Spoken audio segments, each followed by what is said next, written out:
Ladies and gentlemen, it is showtime and go time. Episode number 364 live here at the late night place to be, the most must-see show on Twitch TV.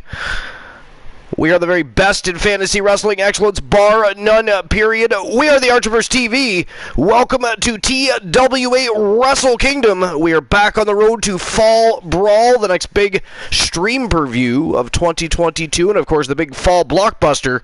It is going to be an absolute thrill ride with three brands going head-to-head for bragging rights, supremacy. They, of course, have a thirst for blood, a lust for gold. It is going to be a riot. But that is then. This is now. We have one hell of a show tonight. 9 matches. We have faction wars that are going to take place. We've got champions that are going to be put to the test. And, of course, people looking to solidify their status for the upcoming Fall Brawl. So it is going to be an absolute fire evening. And before we get to that, we, of course, have some dirt sheets. We have some amazing lists for Between the Ropes with One Woozy TV and The Great Glenola tonight. So lots to do, lots to talk about. Let's get the folks on here that we want to talk to about all of this stuff. From Team One Woozy TV and Team Glenola, the Great Glenola and Woozy, already here on episode number 364. How you guys doing? Hello, hello, hello. Howdy. Howdy. Oops, wrong opera house. You like to play, Mr. Lincoln? Duck. Duck. So what's going on, guys? What's doing exciting? How was your days? Glenola tells me he slept most of his day. I mean, is this a true fact? Oh, definitely. I slept until about noon, and then laid back down about 1:30 and slept until 5. Wow. Just didn't get up. Well, that's what you get for staying up till 6 or 7 in the morning watching streams. I mean, you know. So there's that. It wasn't even the streams I was watching. I ended up watching anime for... Watching anime, until well, like 5 o'clock. There you go. Turn off the TV, sir. Yeah, but I know what it's like, though. Like, especially if you've just got done, an episode of the Archiverse, or you've been watching streams. It takes a while to unwind a little bit mentally before you can even sleep. Anyways, like, there's no way after doing a show I could just lay down and say, "Oh, I'll go to sleep now." My mind would be like, "Fuck you, get up." And after last night's show, that was amazing. Yeah, that was a lot of fun last night. Anybody that hasn't seen the VOD from last night, why not? Yeah, it was a good show. Good show.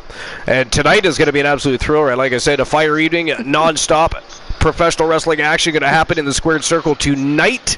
And again, we're going to have some faction wars. We're going to see some champions put to the test and people looking to solidify their spots as we get closer and closer to Fall Brawl, which is only 2 weeks away. And then 2 weeks after that will be, of course, our next tribute show. And our next tribute show will be, of course, dedicated to the Turret Man, the silent assassin of the Archiverse, another pillar of the Archiverse, if you will, has been here for a long, long time, been a supporter. He's been a mod, he's been a subscriber and a follower and a friend, and we're going to celebrate the silent assassin. He doesn't like the attention, and he doesn't talk about it very often, but he does help us a lot with banners and emotes, and we talk to him all the time, looking for opinions and advice. I mean, he is a staple. So we are going to celebrate the Turret Man for our next tribute show. It's going to be a great time. Going to be a great time. Reminisce. Yeah. Watch some great matches. Go ahead and finish up because I already did that. We did it at the same time, basically. I mean, Glenola's tribute show was fantastic. Yeah. Cool's went really, really well. I mean, it's been a blast doing the tribute shows. So. Yeah, and Mr. T, I'll be honest, Mr. T is going to be a little bit harder because he is the silent. A lot of the stuff he does is behind the scenes. Yeah, it is, yeah. You know. But I have a plan already on what I'm going to do. And it's not something most people expect, because people are going to expect a certain theme or another.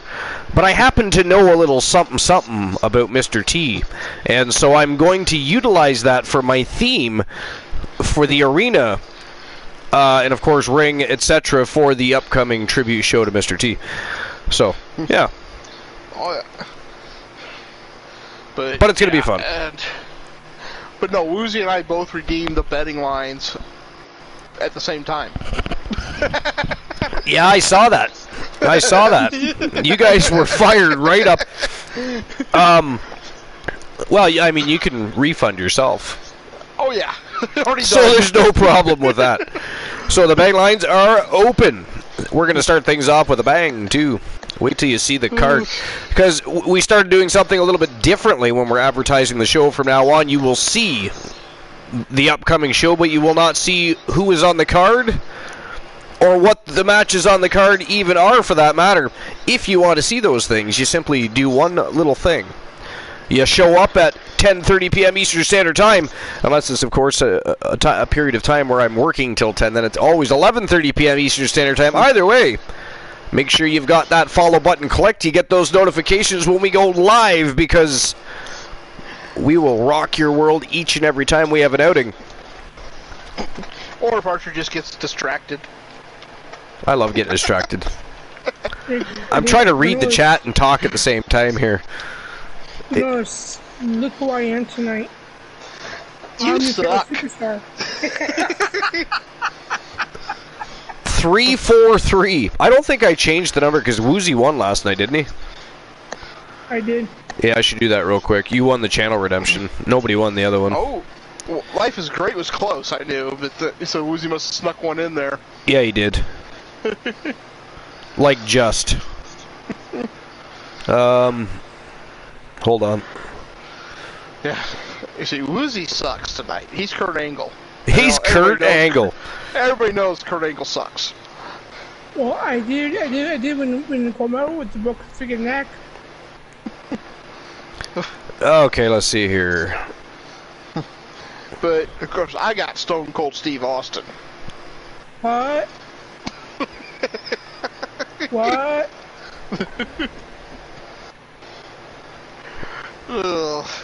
Off the 360 says, I just kicked your ass. Mm-hmm. You wanna get a hell yeah? Hell yeah!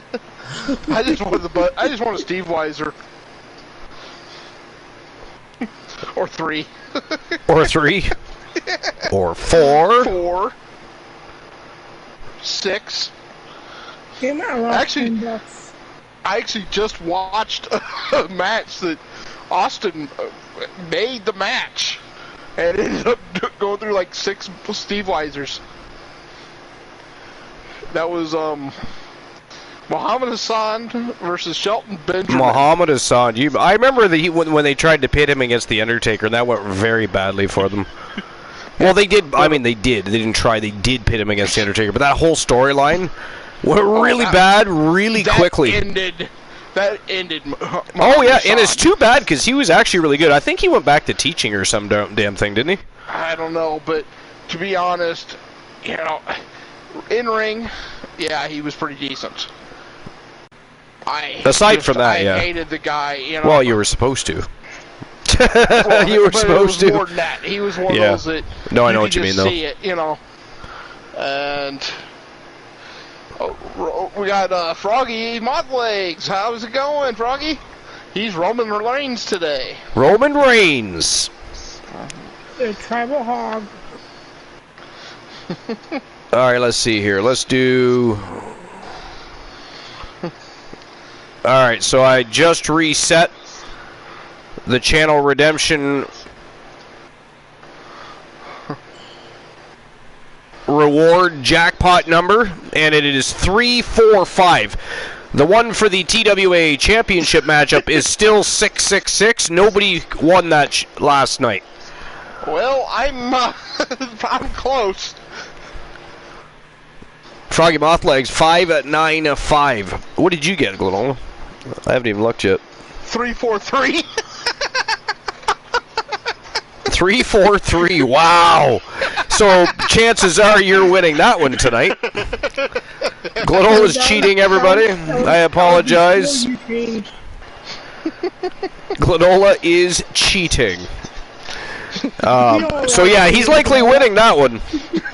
And I just changed it. I just changed it, and I did not tell him either. I did not, I promise you. I did not say anything to One Woozy TV or Glenola. Woozy's got 875. So the other number is 666. I'm close. You're way off. Yeah, I was gonna say you're way off. What are you talking about? 875 is nowhere near that. You gotta come within 50 points, sir. Froggy is 71 away. 71? Yeah. Well, unlucky. 595. Unlucky. But, so anyways, Woozy, what's going on in the dirt sheets? If you've been paying attention to the dirt sheets today, I was looking a little bit today. There's not a whole lot, but there's some good stuff. What do you got going? What do you got? What do you got? I see a thing here. This was posted 48 minutes ago. WWE star NXT likely headed to the main roster. Ooh, do tell. Does it say, or is it just a tease? Oh, it says. Ooh, good for them. Let's go. A WWE NXT star is leaving the brand, and it looks like he's on his way to the main roster. On tonight's NXT Heatwave show, Santos Escobar took on Tony D'Angelo. There was plenty of interference around ringside by both men's respective factions. For the end of the match, D'Angelo accidentally took out Electra Lopez as she was about to give Escobar a steel pipe.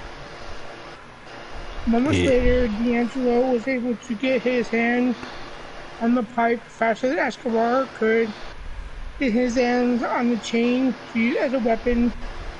The shot with the pipe was enough to knock out Escobar to win the match. For the match stipulation, Escobar has to leave NXT. So basically, Escobar's going to Raw or SmackDown. Basically, yes. Yeah. So, well, that's good. That's good because that's where he should be. I mean, he's been held back long enough. It's time for him to flourish. He is tremendous. And I think if he I do think he has to beef up a little. Just a tad. You know, when you get to the main roster, you got to have a more athletic look. You got to at least look like you can take on some of those bigger guys that are on the main roster, right? So here's something interesting. WrestlingNews.co. Andrew Ravens, WWE reportedly reached out to a current AEW star who is under contract. Playing dirty they are. How dare they? How dare they? I love it. All right, so since taking it is taboo, though. I mean, you don't do that, right? But I mean, that is, I like it. I like it a lot. So since taking over as head of creative and talent relations for WWE, Triple H has been bringing back former WWE stars and looking to sign new talent as he revamps the main roster for his vision of what the product should be. Karrion Kross, Scarlett Bordeaux, B-Fab, Dakota Kai, Hit Row, excluding AEW's Swerve Strickland, have been brought back by Triple H in recent weeks. Fightful Select reported today that a source close to AEW told them that a notable AEW talent under contract with the promotion reported to AEW management that WWE had reached out to them about coming to WWE. The talent made it clear they were happy with AEW and wanted the higher-ups to know about this. The performer added that they didn't have a desire to leave the promotion. Yeah, they say that now because they're currently still being pushed and being utilized. Give it a few weeks when they lose the titles and suddenly they're, on an episode of AEW Dark. But that's how that works. But interesting, though. I mean, I would have reached out to him, too. But the claim was apparently that a member of WWE's Talent Relations Department contacted the wrestler, and the source indicated they'd referred the call to their representation instead of speaking directly. Sources familiar with the situation told Fightful there was no mistake with the crinkling of things, and the performer was already under a full-time contract. I think we have mute buttons, folks. Sorry, I forgot to hit it. I thought I actually. How dare you, sir? I'm gonna call you cool. Matter of fact, can we get a hashtag blame cool in the chat room, please? That would be fantastic. It is Christian Cool's fault. I do not care that he is not here. It is his fault. Welcome in Quasar. Yo, Quasar! What's going on, Quasar? What's new and exciting, my friend? Welcome to episode number 364. TWA Wrestle Kingdom. We got a hot show tonight. We're on the road to Fall Brawl. We got 9 matches, championship matches, faction wars. It is going to be a fire evening. So welcome in. How's it been, Quasar? WWE star may be getting her old entrance back. Did you see that from about 13 hours ago? I thought I saw it, but it must have went away.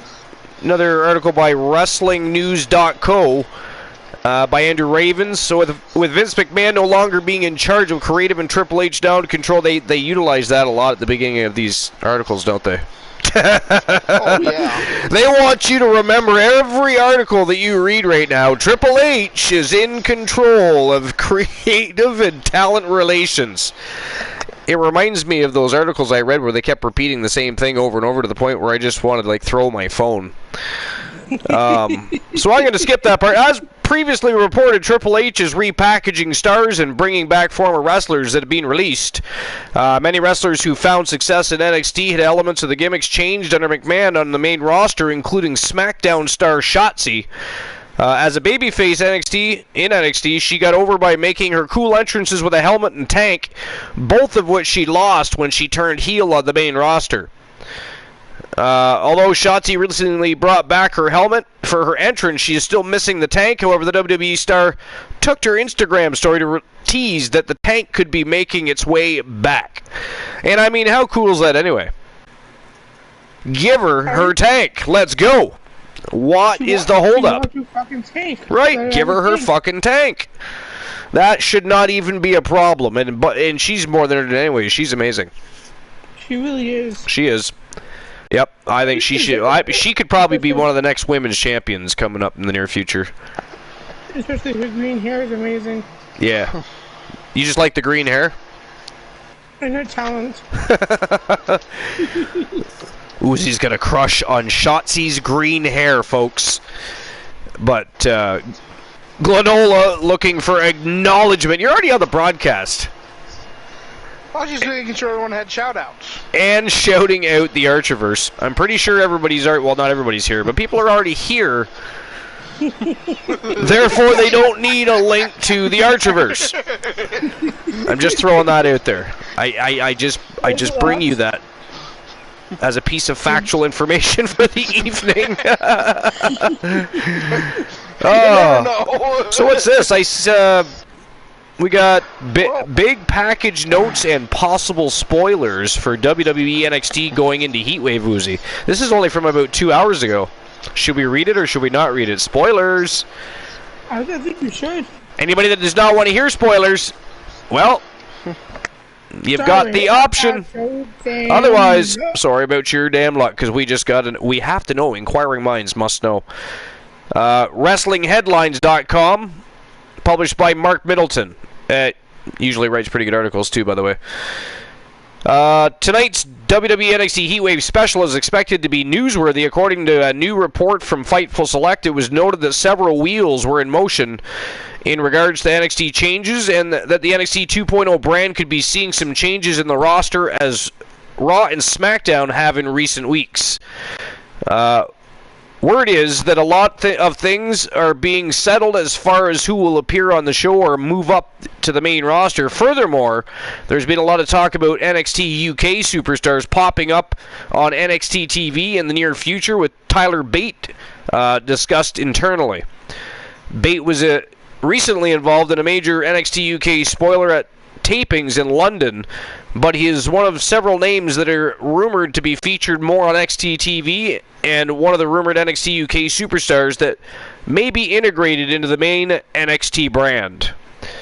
It's funny they call it the main NXT brand, because it is the main NXT brand there. And by the way, there's been, I don't know who pays attention to it or not, but there's been a large period of time where the NXT UK show was better than the NXT show. That said, NXT was always better than a lot of other shows, so that's saying something too, by the way. There's a lot of talent in NXT UK. TBS, by the way, TBS, I did see that we missed your jokes last night, so Woozy, we missed jokes last night, so we owe TBS a joke each. He redeemed them. I refunded him anyways, but we're going to give them to him anyways, maybe right before we do Between the Ropes. I'm thinking would be the way to go there. Yes, so after we do everything, we will give him his joke. So, Carlini's in the house. What's going on, Lady Lobster? Lady Lobster. I called her an electric heel the other day, and yeah, they pretty much offered to whip my ass in return.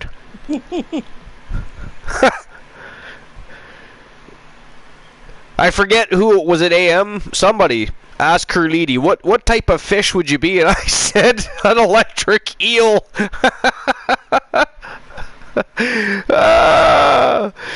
Grabs expensive handbags and how dare you steal from the concession stand? You get your ass back here, Lady Lobster. That is not we do not steal. I mean, what would your client think? What would Adrian Adorable think? The new one half of the new Archiverse Mixed Match Challenge World Tag Team Champions.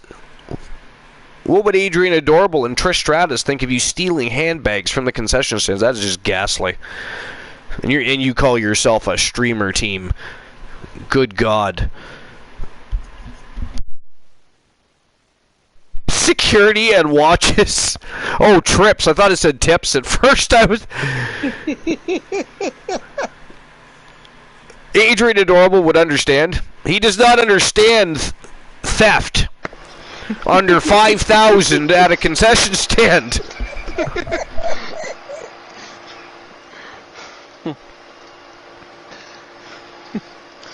Oh. Yeah, I think it was I know it was on Knight's stream, and I think it was Knight that had said something. Was it Knight? I think so. It was somebody. But I could be wrong. You're right, it was Knight. It was Knight. Yes. I picture Knight being a mermaid, by the way. But anyways, oh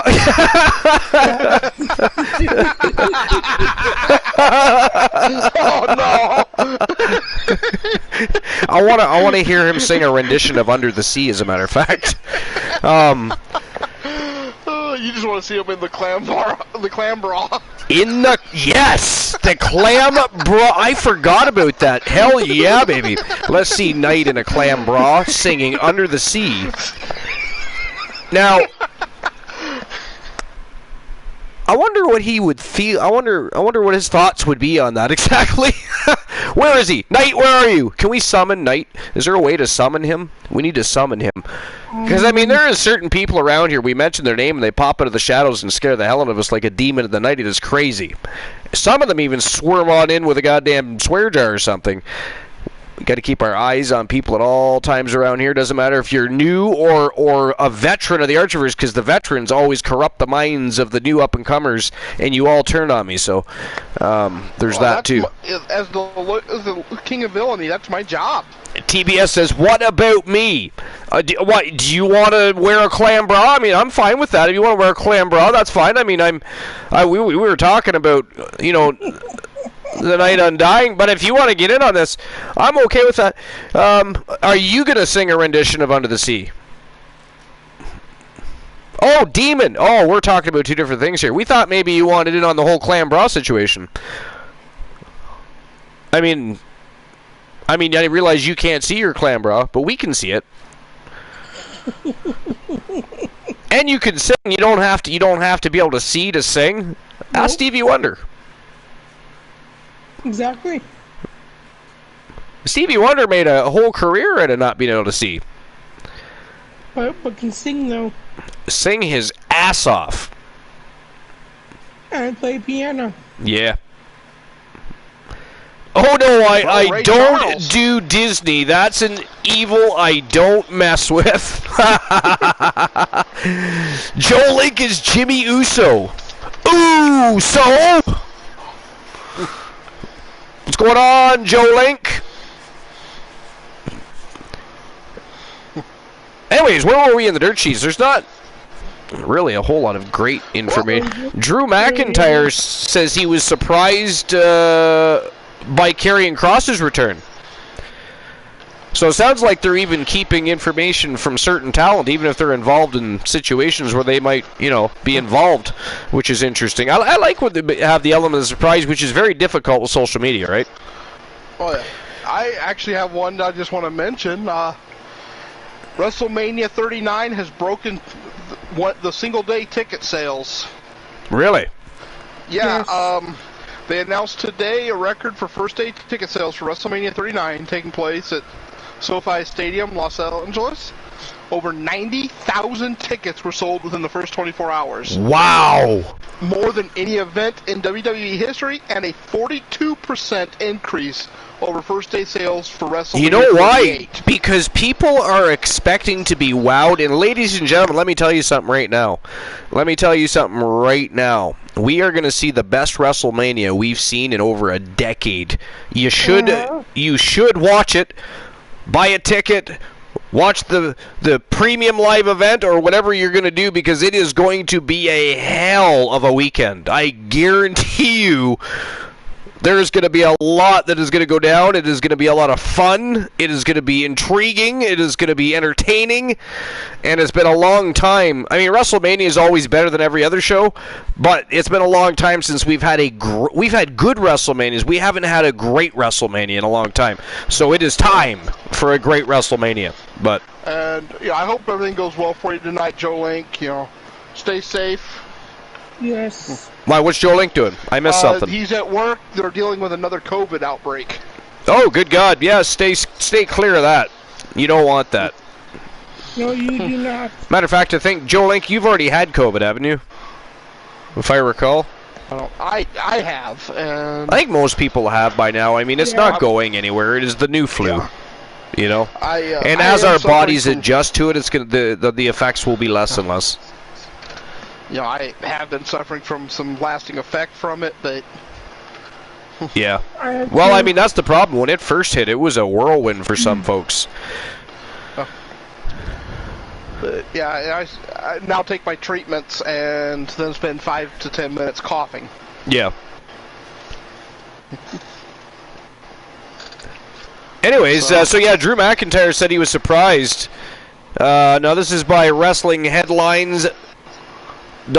It's published by Joey G. Says WWE superstar Drew McIntyre recently appeared on Insight with Chris Van Vliet to discuss the return of former two-time NXT champion Karrion Kross, who attacked the Scottish Warrior on a SmackDown. We should have said an episode of SmackDown. Who edits this shit? Seriously. On an episode of SmackDown a couple of weeks ago, McIntyre states that he was very surprised by Kross's return, but acknowledges that he has worked hard for another opportunity to prove that he is a top contender in WWE. I was very surprised. I didn't know until the very last second. Let's just say it's somebody who has worked hard for an opportunity, deserves the opportunity, and is getting the biggest opportunity of his career. Unfortunately for him, it's not going to come at Drew McIntyre's expense, he said.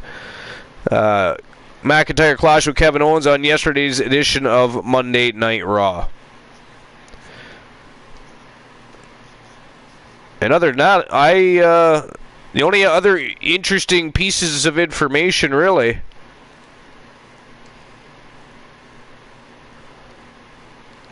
Brandy Rhodes might be back on WWE TV soon for anybody that's a fan of Brandy Rhodes.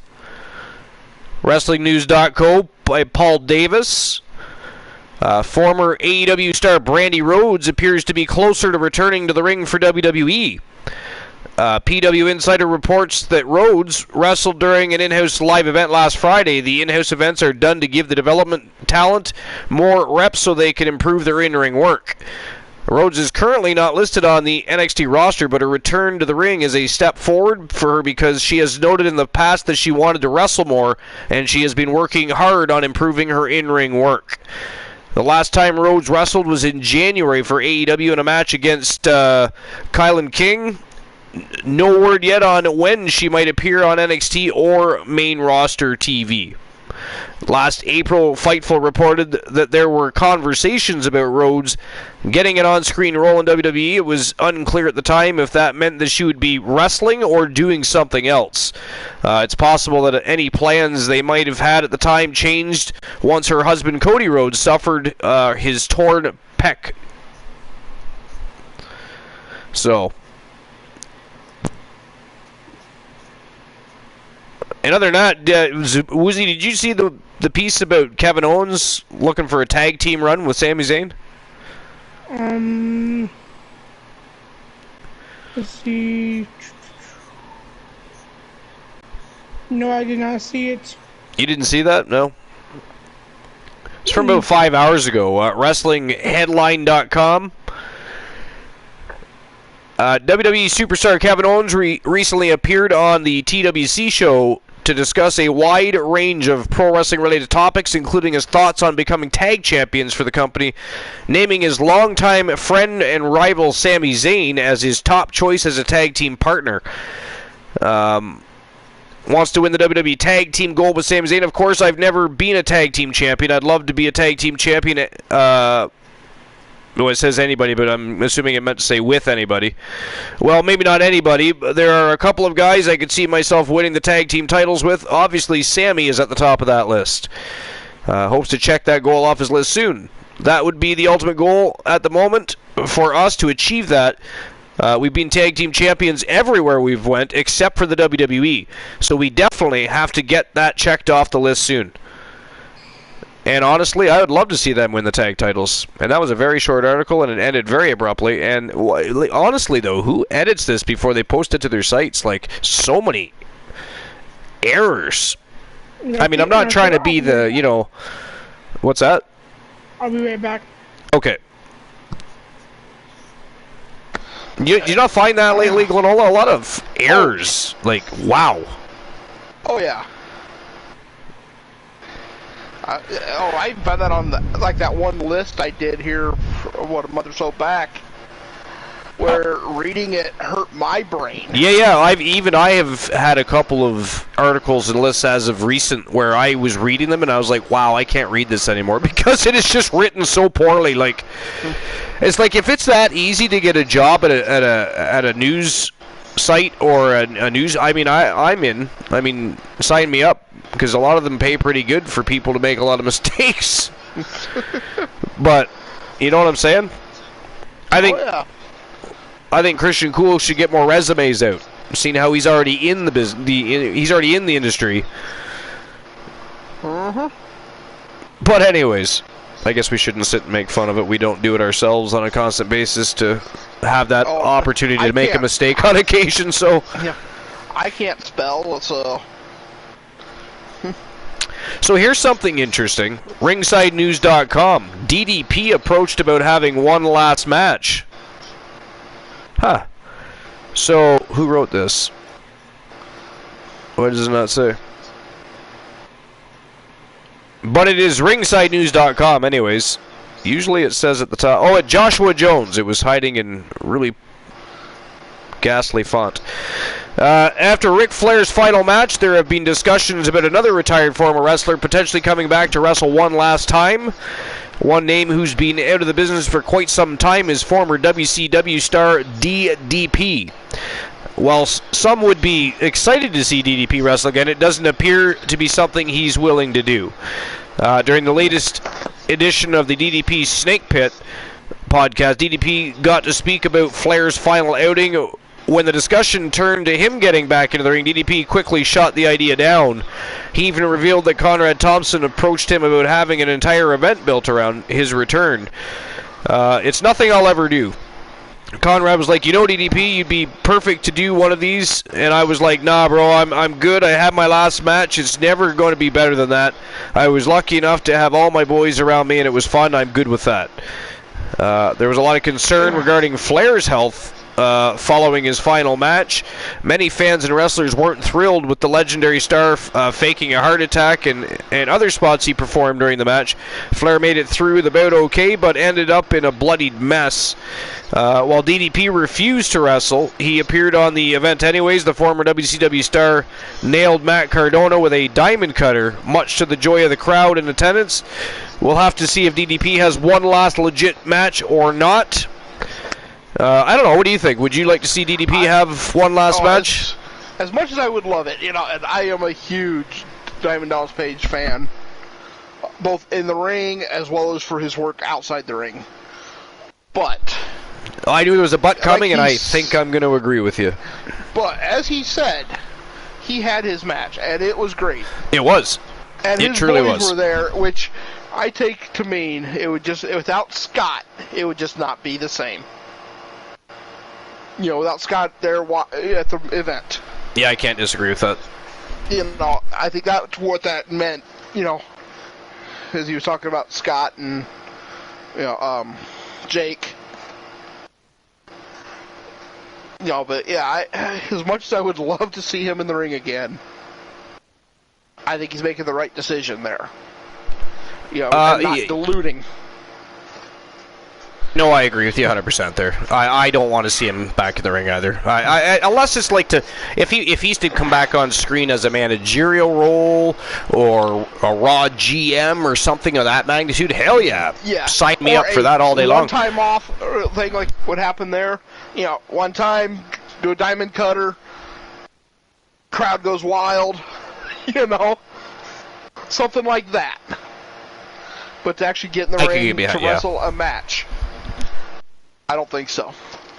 It's like they approached a couple others I heard. Mick Foley's been approached and was like, no. Booker T was approached, and not only did he say no, but they asked him about a Harlem Heat, reunion match, and he's like, no, if my brother got in the ring again, I would be there. I'd be front row. But it won't, Booker T's done in the ring. Booker T said he's done? Yeah, at least that was the article I just saw. Yeah, because did he not have his last match in MLW? That I don't know, but... or no, sorry, not MLW. It was in his... I'm trying to remember the name of his wrestling... But it was a... But anyways, yeah. It was a similar article to the one you're doing right now. It was talking about DDP being approached. And then they, went on to talk about... Did you find it? I'm looking for it right now.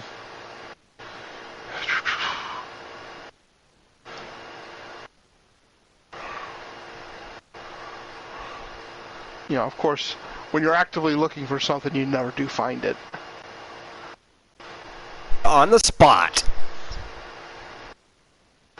Here we go, Wrestling Hall of Famer. And I'm getting this from WrestlingNews.co. And it was Paul Davis wrote it. WWE Hall of Famer was asked about having one last match, and it's talking about the DDP match. But it goes on, DDP isn't the only Hall of Famer that was approached about having a last match. Mick Foley and Booker T both said the idea was brought up to them, but they declined. Booker said the following on his podcast about a last match with his brother, Stevie Ray. If my brother wants to do one last match for StarCast, I'll be there to watch it. I'll be in the front row. As far as getting back in the ring and doing StarCast with Harlem Heat, it ain't happening. It ain't never happening ever again. He mentions if his brother wants to, so was Stevie Ray approached as well? They don't say. But that kind of leans that way, a little bit, doesn't it? It's interesting that he worded it that way, you know what I mean? But this is, you guys won't see Harlem Heat ever again in the ring together. It's over, it's done. I'm just putting it out there because that's just the way I feel about it. Just you bringing it up right now triggers certain things in me right now that makes me not feel real good about Harlem Heat doing anything ever again, honestly. So... there's no real need either. What does Booker T have to... I think some people... Ric Flair's just done it so long he doesn't know anything else. So he's just... He is unwilling to let go. Well, But I just saw a thing the other day saying that Rick was actually regretting quitting. That he was, won that last match. He's regretting having it because he's not wanting to quit. and do you know how many people said, like, is he actually retiring? Is this his last match, or is he just going to come back in about 6 to 9 months and have another match? I'll be honest. I think it is his last match because I don't think physically, I mean, Yeah. You figure. Let me do this. Kurt 80 says, Archerfish, you take back that comment about the electric eel. I mean, Kurt 80, I don't think you're an electric eel. But Ric Flair is 73 Maybe years an old. orca at times. An orca.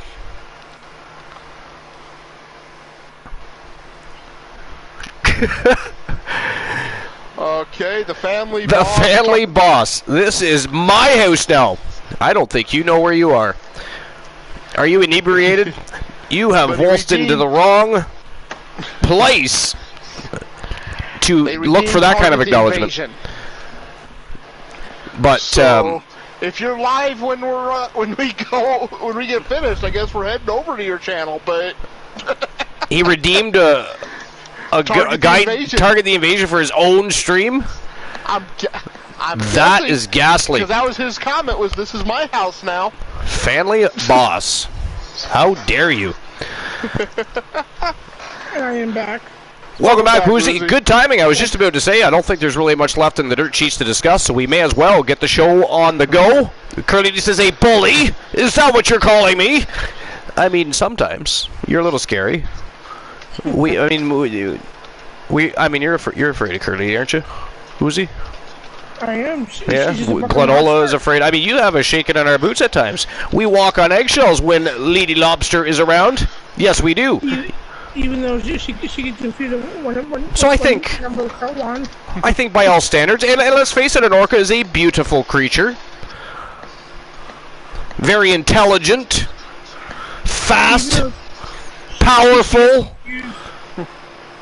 She does get confused though. but indeed a bully at times. They are.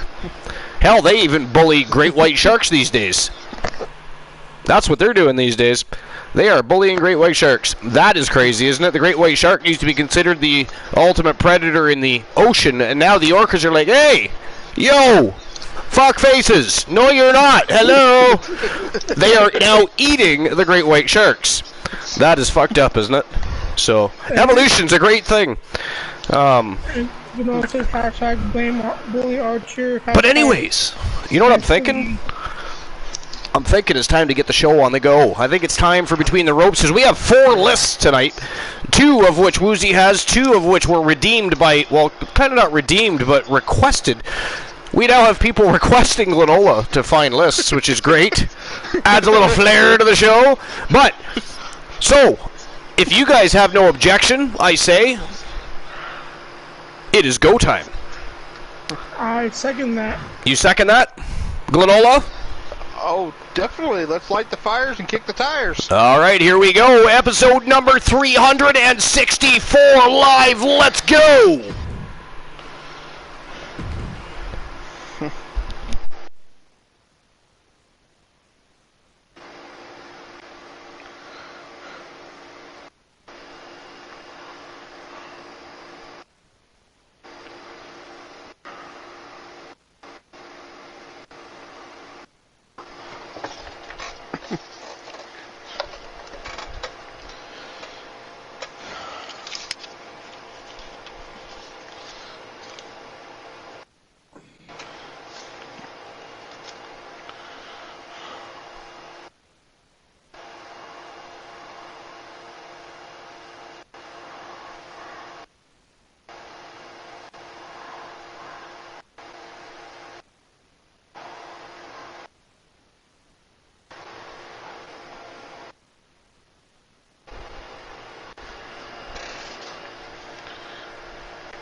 And here we go, episode number 364 live, TWA Wrestle Kingdom. We are back on the road to Fall Brawl. The next big stream preview of 2022, the Fall Blockbuster. It is going to be a thrill ride. 3 brands looking for bragging rights, supremacy. They've got a thirst for blood, a lust for gold. They are going to be absolute fire. It is going to be a thrill ride of an evening, so you don't want to miss it. Just about 2 weeks away until the grand stage gets set ablaze. But tonight we have 9 matches of absolute fire. We got faction wars, we got champions being tested, people looking to solidify their status to the next big spectacular that is Fall Brawl. It's going to be a fire evening, and I'm going to go ahead and get the betting line set up for the first match right now, because Woozy and Glenola, technically, I mean, only one of them needs to, but they both at the very same time earlier opened the betting line, so you guys do not have to waste your Archerverse bucks. Save it for betting on the matches, or, of course, committing villainy against Woozy or Glenola is accepted. And I do say accepted. No, that is not what I said. Do not listen to Woozy. Woozy is a recovering alcoholic, and still has that memory lapse where he doesn't remember he doesn't remember how it works around here sometimes.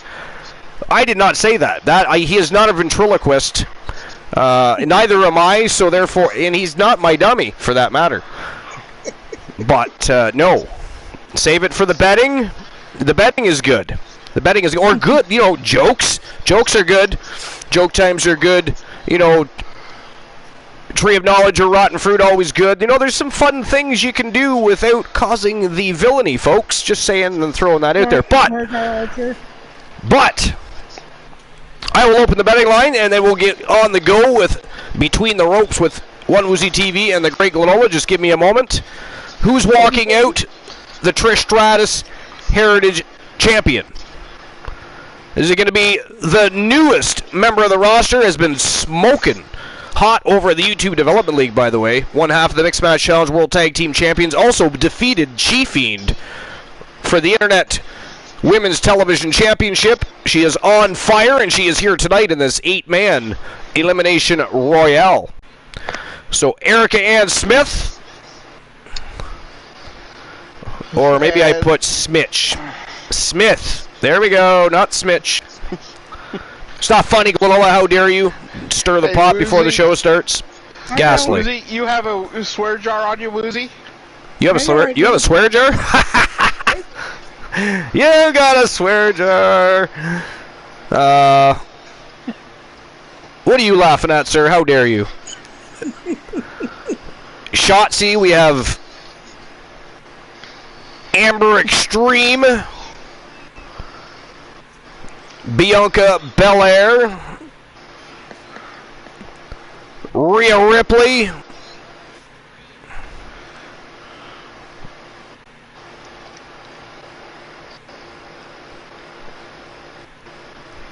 Angel Terror, and of course the reigning defending champion Ashley Blackheart from Team Soul Embers.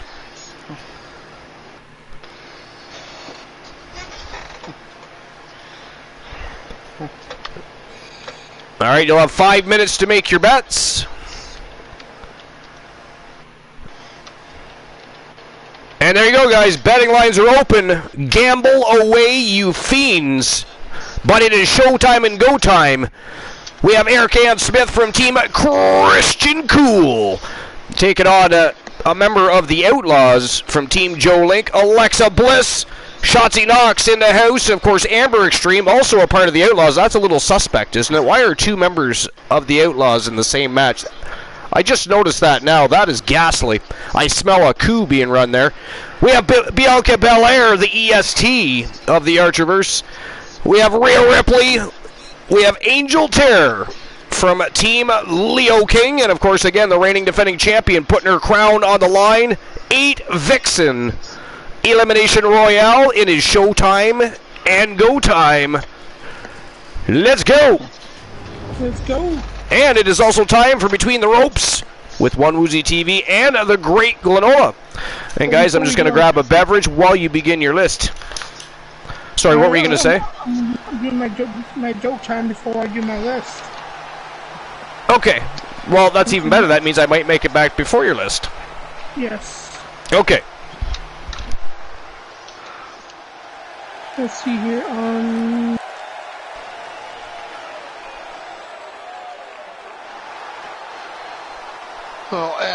Welcome to is scheduled for one Bucket fall. Phenoms 15-3-29. World Heritage Okay, TBS, if you're there and listening, Introducing the challenger. how does Jim Ross Representing the like his Outlaws pocket? from every man's How does Jim Ross like his pocket? Dangerous.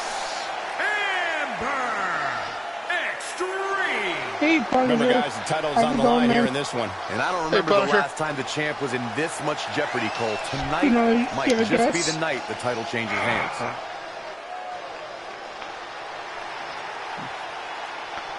No, I don't. Joe Link, anyone have a guess for my joke? Before I spoil it? For who's just walking in, I'm saying it. The question was, is how does Jim Ross like his pocket? of WWE. Representing the Ultimate Maniacs from Knoxville, Tennessee, Bianca Belair. Winner of the 2021 Royal Rumble. Don't worry, Saxton. You're the EST of the announce team. Good thing I enjoy the first four his letters are company, or if I would D-U-M-B, however. beat myself for the That's not third funny at time. all, Corey. Nothing How funny does about Jim Bianca Ross Belair from like bell his to pocket? bell. A SmackDown Women's Champion who I main do hope things evented get better, Punisher. WrestleMania. Yes, I Punisher, believe that we Bianca all hope Belair you is get both better the now. present and the future of the women's division. No argument from me. There are many more titles and many more main events in the future of the EST. You get 10 more seconds to guess, or else I'm telling the answer. Stone Cold! Stone Cold! Stone Cold! Saxton, welcome to the ball pit. We're gonna get you some extra tokens, Saxman, maybe some extra cheese.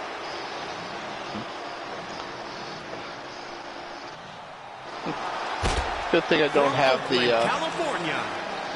crickets queued up. Okay, I'll do another one then. Chauncey looks like she'd be sticky to touch. Well, she was a finalist on WWE Tough Enough That back was in vood. 2015, but was That medically was disqualified. me.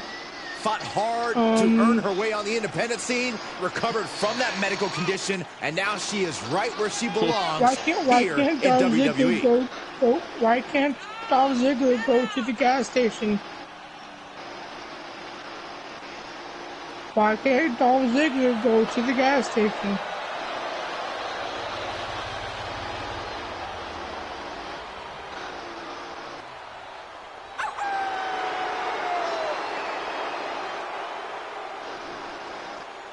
Because he always carries matches.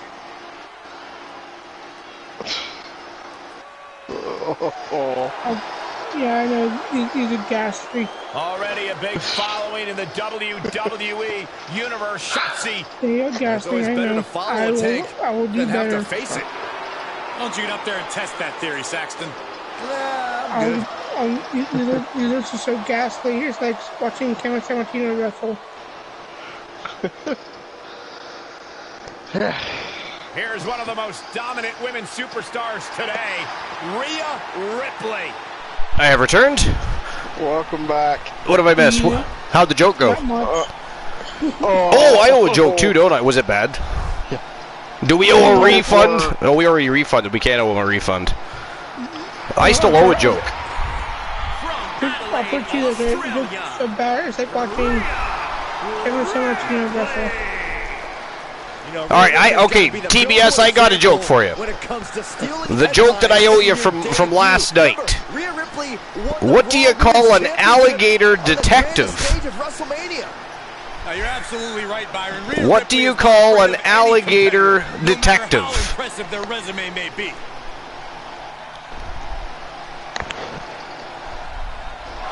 You're going to love this one, Glenola.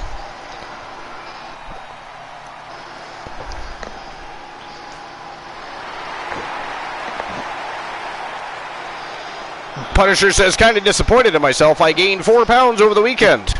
Good God, go take a shit. I mean, don't cry about it. How dare you try to come in here and put a damper on the evening because you have four. I mean, what did you do? Eat a bucket of Kentucky Fried Chicken? What we do know is that How Rhea dare Ripley you? is always prepared for any kind of fight. What is it? This is not a sympathy Maze session. 4786. Yo, Maze, what's going on? Welcome into the show.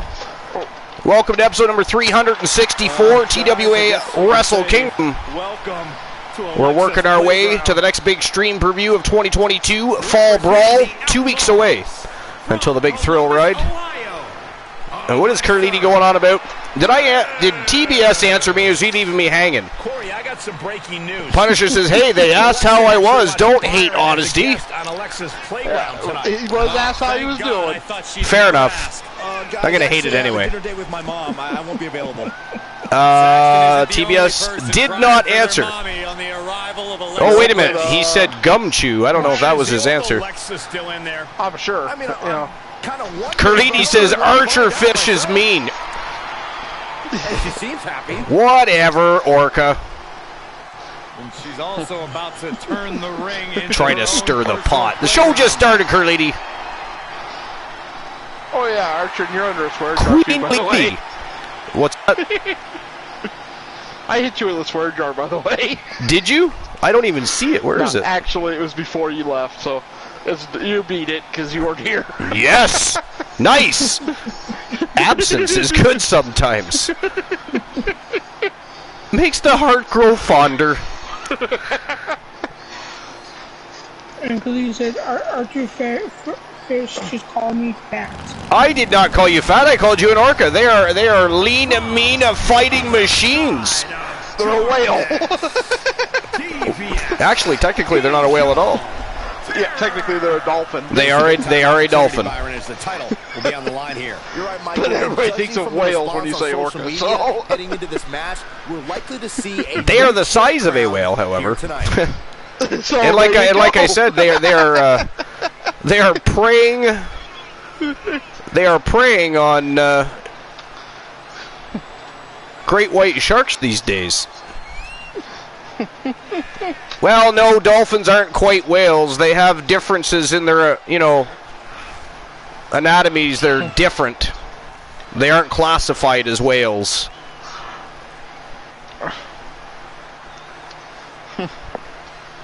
They virtually are, though. Yeah.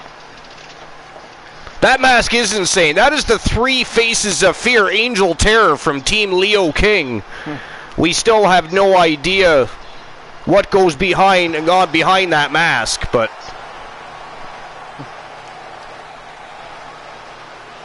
The challenger looks to be in the best shape ever, ready to compete for that title.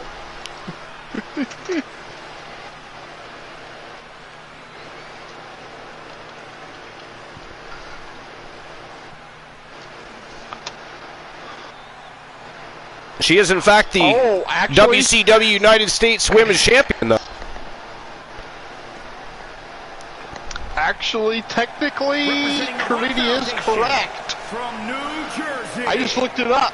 the Rebel. Dolphins are in fact whales, or part of the whale family. Yes, they're part of the whale family, but they are not whales, though. So it's technically they're a type of whale. It's like saying a zebra is a horse. None better in all of WWE right now. The challenger looks focused at the task at hand.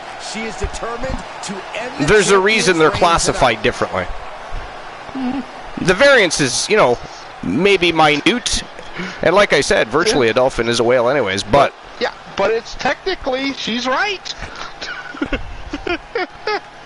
it's neither correct or incorrect.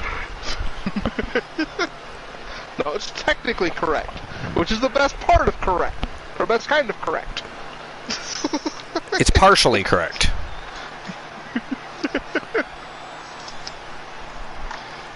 But this is not biology class. Introducing the champion from Battle Creek, Michigan.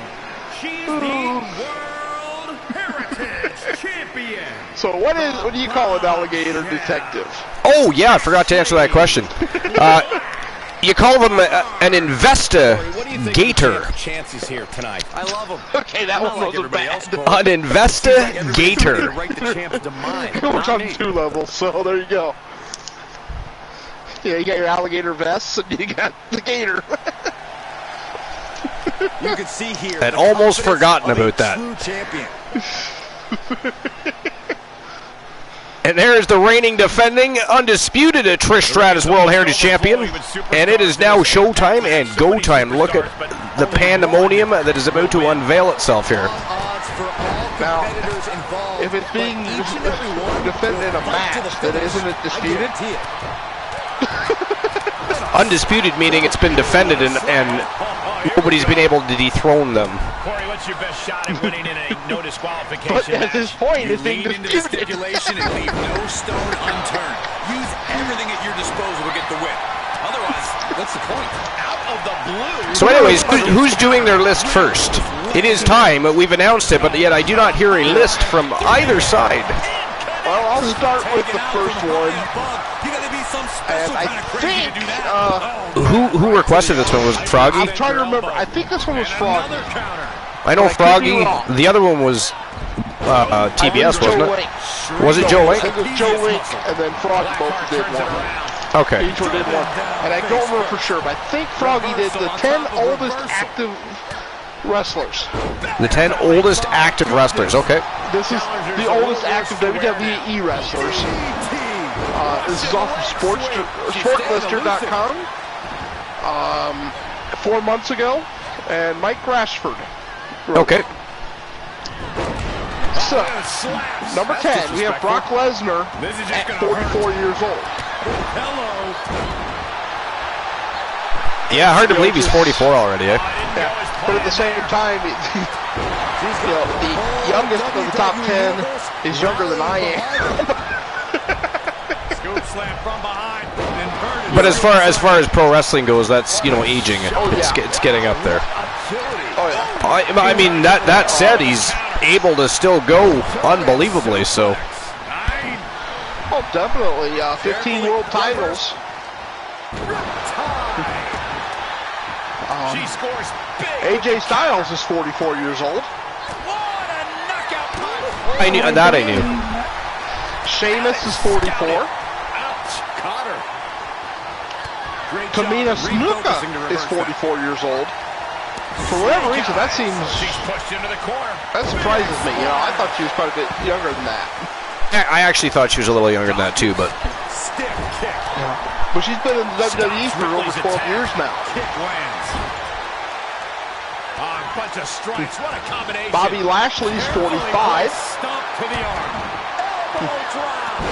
Wait, is he Bobby yet Roode living is with 45. Here's another one that sort of surprises me because he always seems so young compared to everybody else. Shelton Benjamin is 46. Oh, serious peril. yeah, he's been around for quite a long time too. And Either back behind the scenes or out performing in the ring. another one that to me just seems so, it always seems so young, even though I know he's been in the business forever. Rey Mysterio is 47. Yeah. And as far as that goes, for what he does, he needs to hang it up soon. And just I don't know, manage his son or something, you know, do something to that effect or help backstage. There's got to be a role for him somewhere in the company, obviously, after his tenure, you know. Forever, he made his pro wrestling debut at 14. 14, yeah. Yeah, I always thought it was 13 for some reason, but yeah, 14. He was so young, eh? He's been wrestling a long time. That's 33 years, yeah. Number 2 is Edge at 48 years old. Yeah, Edge is getting up there. And number 1 is another one that surprises me. You know, R-Truth is 50 years old. Yeah, that I knew. And you would never know it. He does not look. I don't know. This may be incorrect. The No, headline he's- says R-Truth is 50 years old. The first line of the description, at the age of 53 years. Yeah, I was gonna say because I think he's a bit over than 50, but you would never know it. He still looks like, yeah. Maze says R-Truth is 22. He looks so youthful, and he still moves so well in that ring. He's so agile and athletic. Yeah. So at one point or another, there is a typo. Just which one is the typo? You know. And then my first place tonight is going to be the 10 loudest. But you'll have to speak up just a little bit. My list tonight is 10 loudest pops in WWE history. Nice. 10 loudest pops, you said, right? Yes. Okay. I mean, that could include some pretty fun matches. Been some, times throughout history where there have been some really loud pops, like for instance when The Rock and Hulk Hogan squared off. I'm sure that'll make the list, but we'll find out. Number 10 is John Cena returns Royal Rumble 2008. I admit that wasn't a nice surprise. It says here today's surprise return for the Royal Rumble are in place until 8 most to come down to Triple H or Batista or some other star in the match. When number 30 came up, the Big Show was seen as the likely entrance instead of Cena. Instead of John Cena's music hits. And that's the Garden crowd reacted in absolute shock. That was because Cena had been out to injury for months and wasn't coming back for much longer. The pop was massive for the Rhea Ripley just got eliminated, knocked out cold. Survived more than Cena himself as he would win the Rumble. It's still one of the biggest twists in WWE history, which the crowd had to love. Up to the top rope now. Number 9 is Y2J debuts. Now, didn't he debut in the 90s? Surprised that what we're witnessing is trending. Forget trending on social media. Ember Extreme has now been eliminated from the match. We are down to 6. Flashback. Throughout the summer of 1999, a mysterious countdown clock. Oh no! I think Erica Ann Smith just got knocked out by Alexa Bliss. And Angel Terror's been knocked out. Man, this is getting dirty in here. We are down to Alexa Bliss, Shotzi, and Ashley Blackheart. Nasty backhand right there. Shotzi holds her up. Wow. Knee to the breadbasket. Bliss gripping Had the been neck. shown Into the which STO.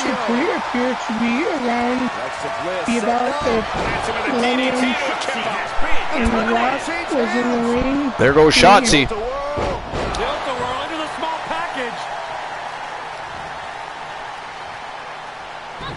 Every time you go to restart your list, they eliminate somebody else on you, Uzi.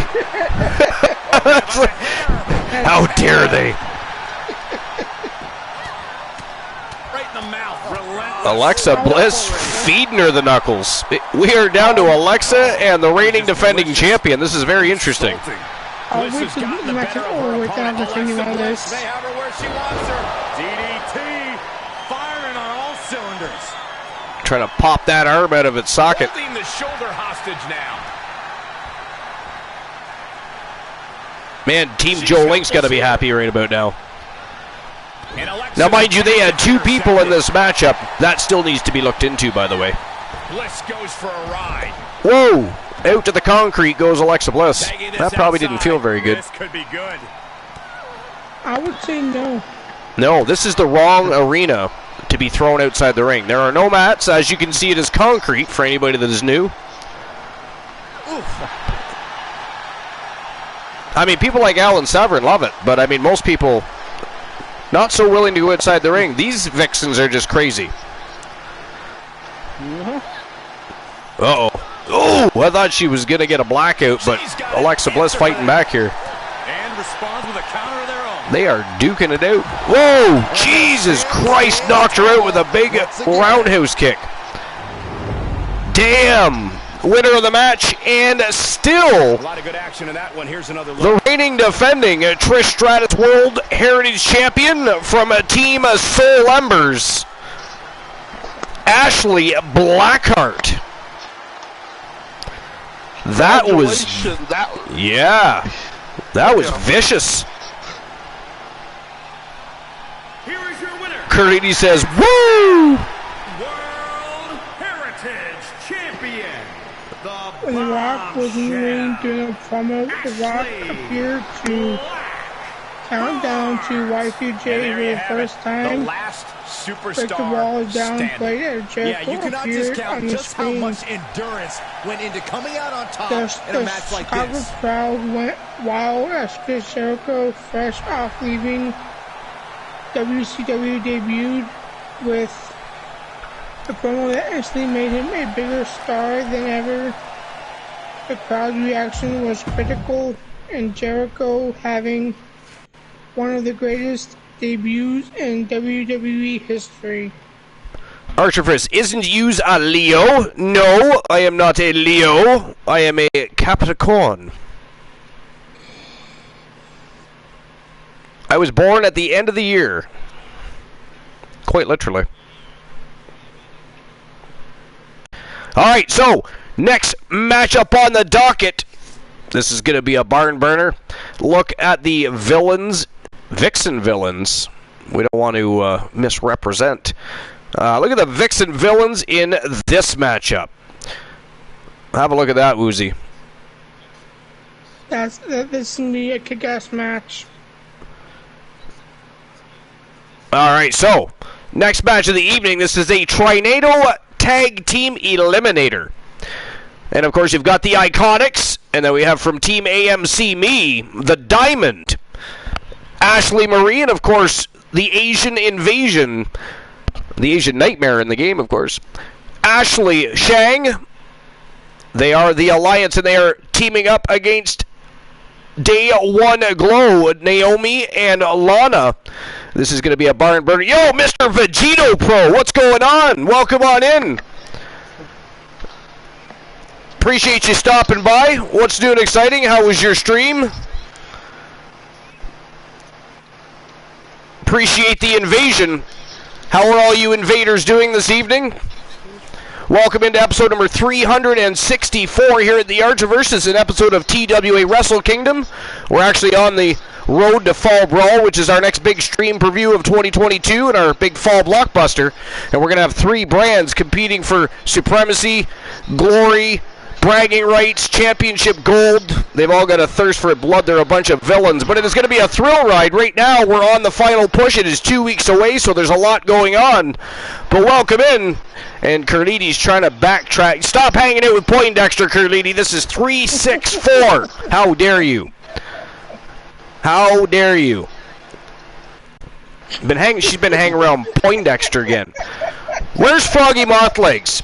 We need to talk to Team Froggy Mothlegs. But Mr. Vegito Pro, good to see you. Good to see all the invaders that have popped in for a visit. Appreciate you guys being here. Welcome in. I was just about to set up the betting lines for the next matchup, so I'm going to be a moment. And, of course, we have Woozy and Glenola on the broadcast with me. They're going over a top 10 list tonight. And, Woozy, if you just want to tell them what that top 10 list is. And could we get a shout-out, if we haven't already, for Mr. Vegito Pro, please? Already done? Already done. And anybody, hello, Mr. Vegito Pro. And anybody else that has come along for the ride with Mr. Vegito Pro, make sure they get shout-outs as well. Oh, yeah. And hello, Kaylee Rose 05. Welcome. And so Kaylee Rose. What's going on, Kaylee Rose? Welcome in. And tonight, my first list of the night is containing the 10 loudest pops in WWE history. The 10 loudest pops in WWE history. Number 10 was John Cena's return at the Royal Rumble in 2008. Number 9 was Y2J debuts. Y2J. Yes. Number 8 is the Hardy Boys return. WrestleMania 33.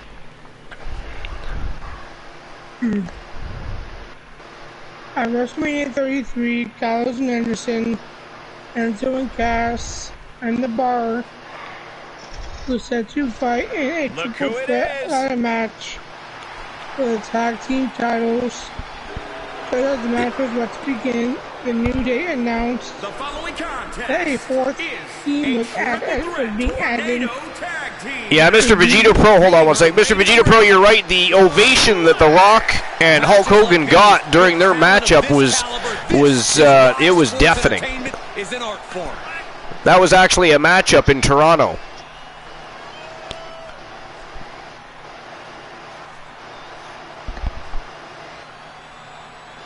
What team was being added? They really teased they were the team until a familiar music beats ignited. The Orlando Stadium crowd was absolutely berserk as the Hardys fresh up a run in ROH. By the time the match was over, you probably couldn't hear anything. It was deafening, quite literally. Like, sometimes you say that as like an exaggeration of how loud it actually was, but it literally was deafening in there. The cheers were mixed with delete chants as Matt Hardy and Matt and Jeff became tag champions once more. Never interrupting, Mr. Vegeta Pro. This is just something we do as part of the show. We also have part podcast involved with the show, so we deliver information from what we call the dirt sheets, of course, the news from professional wrestling every day, and then, of course, we take top 10 lists, and we run down top 10 lists of everything from, right now he's doing loudest pops, but we've had top 10 best wrestlers on the in WWE, WCW. We've had all kinds of top 10 lists. It's just something we do during the first few matches of every episode, and then, of course, we have play-by-play and commentary for the remainder of the show for the other matches, which we do in between. We like to interrupt Woozy and Glenola's lists with some commentary from time to time, you'll notice. But you're never interrupting. We will always address you. They are used to being interrupted, so they know. They just pause and they resume when we're finished. So never worry about interrupting. You guys are important. You guys are the Archerverse, so we must pay attention to our fam jam. It's what we do. Champions once more. It was the best part of the show with the crowd reacting amazingly well to it. Ever since I took my spot here in the commentary table, I have wanted to call this match. I cannot wait to finally do it. Money in the Bank 2011.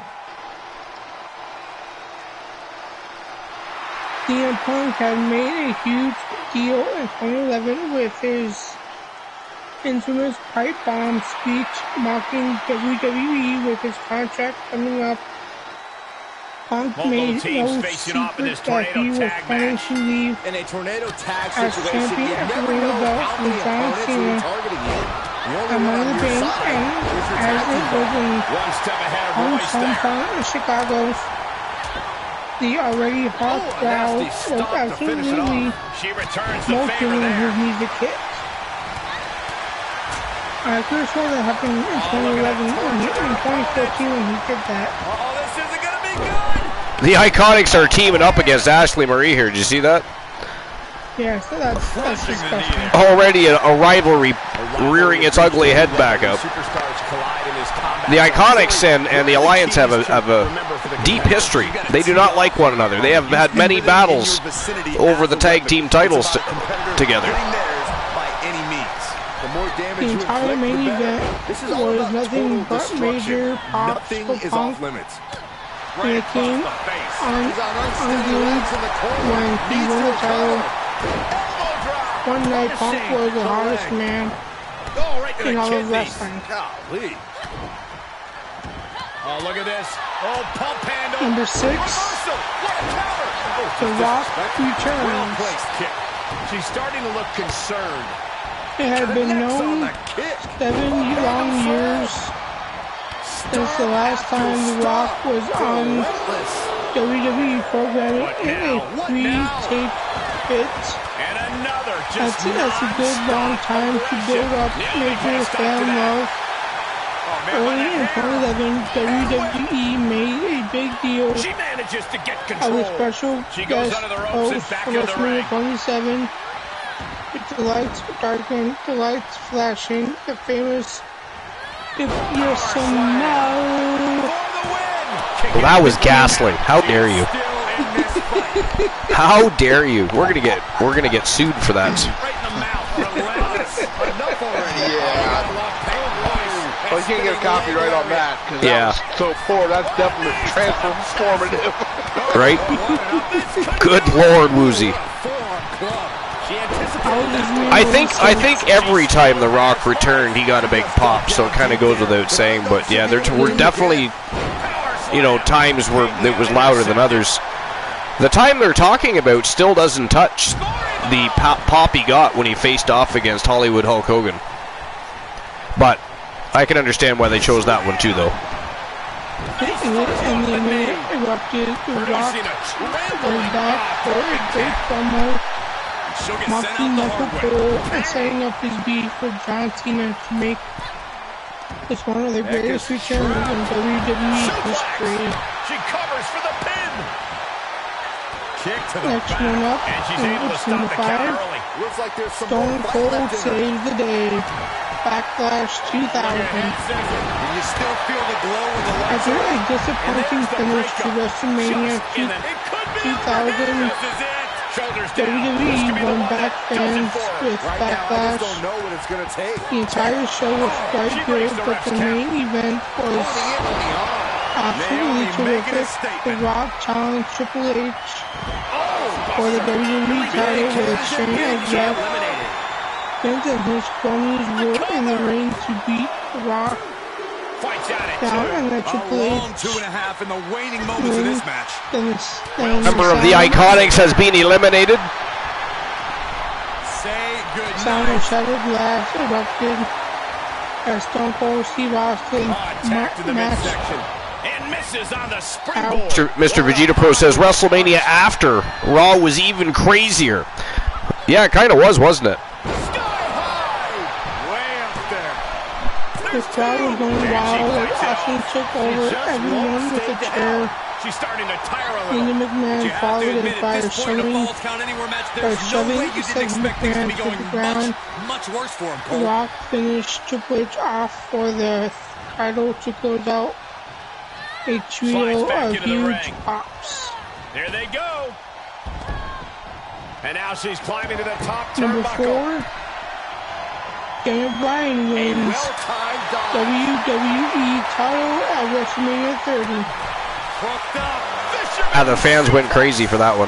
Enziguri to the floor. Yes, they did. And it was not tonight that he had to She was beat clearly waiting for that. Batista and Randy in the match. Oh, she's going for it. Or beat Triple H to qualify for that match. I mean, doesn't it say in front of you? Barricade. What shock that she kicked out. And Rush looking to end this right here. Yes, it does. Well, I'll read it. I was just thinking out loud.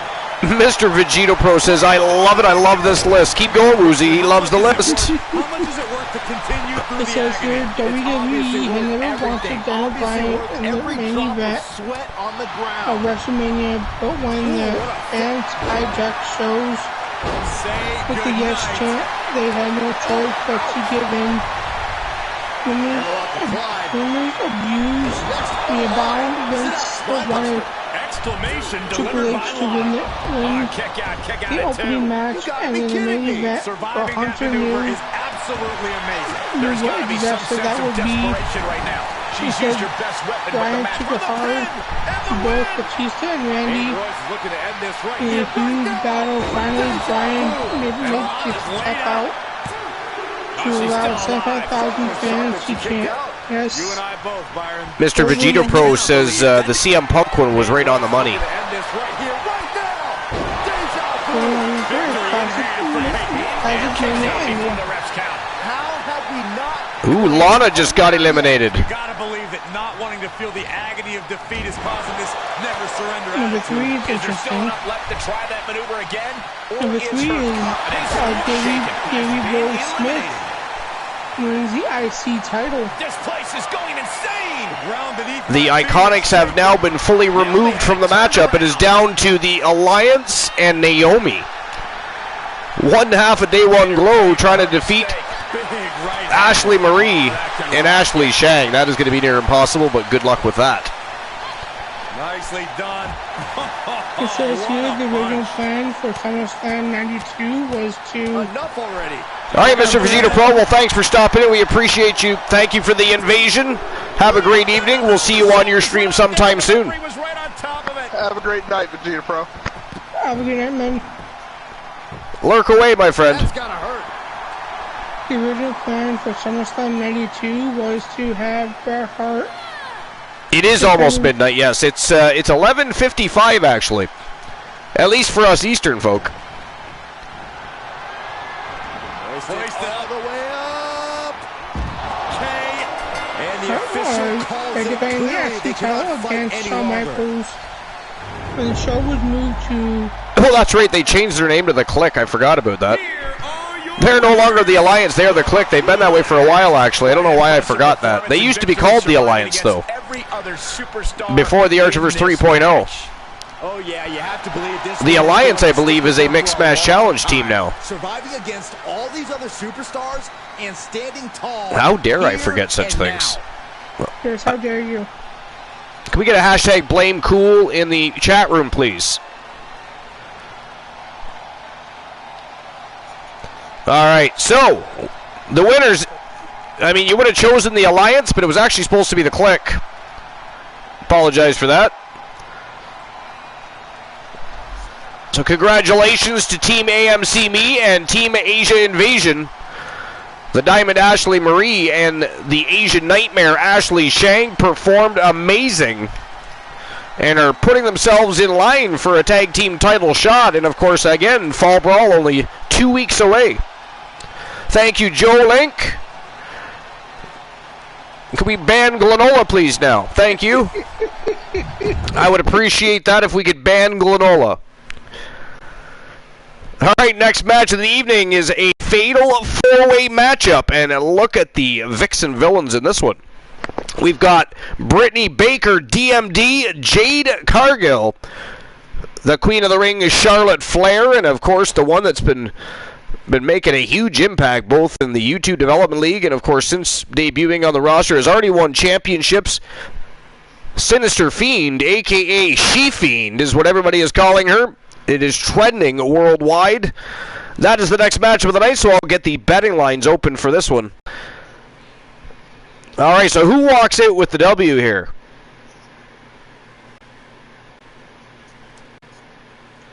Is it going to be She-Fiend from Team Alyssa Jordan?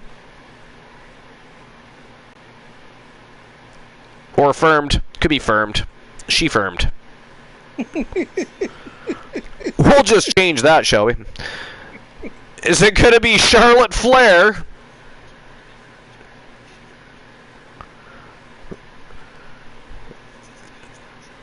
Jade Cargill?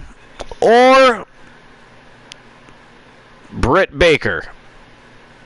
DMD? Or DMF? I mean, we could go with that. We could go with DMF.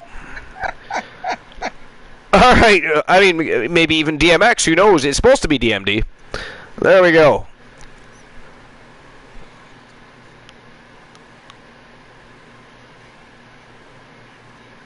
And there we go. Betting lines are open. Who do you think is walking out with the W? The She-Fiend, Charlotte Flair, Jade Cargill, or Britt Baker. Not DMX or DMF. It is DMD. How dare all of you for laughing. I should ban all of you and finish the broadcast by myself. I mean, I would tell you you're not allowed to tomorrow night's show, but you would all show up and probably invite other people and make a big deal of things, so I won't say anything, because that happened already, didn't it? That already happened. I literally told all you motherfuckers not to come to the show, and all of you showed up, and you brought other people with you. That is ghastly, by the way. Nobody listens to me around here. That's the problem I have. I need more Joe Links and more Bromers, people that listen and do my bidding for me. I ask people to be banned, and what happens? I get people that are already banned, unbanned. I get banned from matches. I get swear jarred, I get blissed, I get my vocal cords cut. I mean, I get all of these things happening, but I do not get what I want ever. Hey, you see what I mean? See what I mean? Glenola on the broadcast currently with Woozy and I committing villainy, pretending probably to be getting a drink. Really, he's sneaking in some midget porn and a glass of wine. He and Cool are ghastly like that. They like to do things like that. And he's caused a little villainy while he's doing it, so he's inebriated. This is good. He still has lists to do, too. That's not going to go over well. Speaking of lists, I should get the match started, Woozy, because you have how many more left on your first list? Three? I was going to say 3 or 4. But anyways, you've still got 3 minutes and 15 seconds to make your bets. It is showtime and go time. Fatal 4-way matchup. Let's go. So number 3 is Davey Boy Smith wins the IC title. The original plan for SummerSlam 92 was to have Bret Hart defending the IC title against Shawn Michaels. Here comes the Queen. When the show was moved to Wembley Stadium. I remember that. Opportunity. It was also a great match. Changed to Bret defending against brother-in-law Davey Boy Smith. Smith was obviously the hometown hero with the crowd firmly on his side. He and Bret went at it in a terrific match, even as Bret had to carry title opportunities in Smith main for most of events. it. Many of those same doubters live in their parents' basements. It Cole. ended I wouldn't with necessarily value their opinion. Smith This is reversing Charlotte Flair. This is the sunset Queen. flip into This a pin, is and the crowd opportunity. So Byron, from acting your like parents' England basement, has just won what the do you World Cup. feel about Charlotte Flair? First of all, It I was moved out easily last the week, Michael, and huge second of point all, I of the do think Bulldog's Charlotte's ego can career, be a bit out of control and at still times. a great moment. After everything Charlotte Flair has accomplished in her career, her ego Hey, I got a question. Has anybody is spoke to as Boss Apollo big today? as it possibly can be. No, I Where is Team Boss Apollo? Did we ever, I know we acknowledged the birthday, but I can't recall. I mean, it did get late. Did we ever actually sing happy birthday to Boss Apollo? Saxton, No, we how did have you not. not learned by now? Ooh, how need to dare we. open the ropes for the Queen. Corey, haven't you heard? Yesterday it was Boss Apollo's birthday, everybody, so anybody that hasn't already said happy birthday, once he arrives at some point, feel free to give a happy belated birthday to Boss Apollo. He's been an excellent part of the community, and he's a streamer team, of course, has his own wrestlers, inked to contracts, progressing through careers, so make sure that everybody sends their best wishes to... How old is he now, did he say? Was he 35? Yeah, I think that's what he said. 35 years young now is Boss Apollo. You missed the To Be Fair emote already. So confident on the way to the ring. Welcome, King Yami, 34. In what way? Ego's like art. You know it when you see it. So number 2. I think it's Kingy Am I. I'm guessing. A woman meant for the highlight reel. She plans on even Would that more make sense? excitement tonight. I think it's Yami. Yami? King Yami? I believe that's one of the Japanese... Oh, it's an anime character. either anime or one of the Japanese like deities or something. Deities, Japanese but deity. involved with the afterlife, I believe. Gotcha. But don't quote. I am not quoting. I will not judge you much. But welcome in, King Yami. Welcome to episode number 364 here at the Archiverse. We're just running through some of our top 10 lists while we watch some matches. We've got some intense action in the ring tonight. Everybody's looking to solidify their status as they hit the road to Fall Brawl, which is a little less than 2 weeks away now. So number 2 is Ultimate Warrior wins the IC title. I mean, now are they talking about when they won it from Honky Tonk Man? Yes. See, I actually don't remember the pop being all that big for that. Does anybody else remember the Honky Tonk Man? I mean, I remember it very clearly. I remember that what happened exactly as it unfolded to the point where he won the belt, etc. I don't remember the pop for that being that big. Glenola, did you see that match?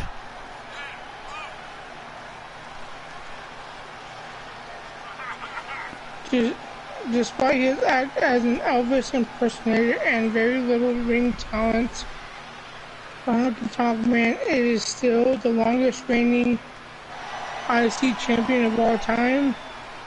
Well, in one reign, anyways. I mean, technically, Chris Jericho, because he's won the championship 9 times. So, and even the Miz has held that championship combined longer than the Honky Tonk Man. But yeah, I believe it was 64 weeks. Is that right? 14 months. Yeah, 14 months. Yeah. Well, there's 52 weeks so that'd be 54 weeks, not 64. Okay. So that's a long time. It should be broken too. Somebody needs to break that. If you can beat the streak, you can beat the damn Honky Tonk Man's longest reigning IC title record. Thank you. Sorry, Wizzy, go ahead. I'm sorry. I had to say it. You did. I agree. France, just type ! follow.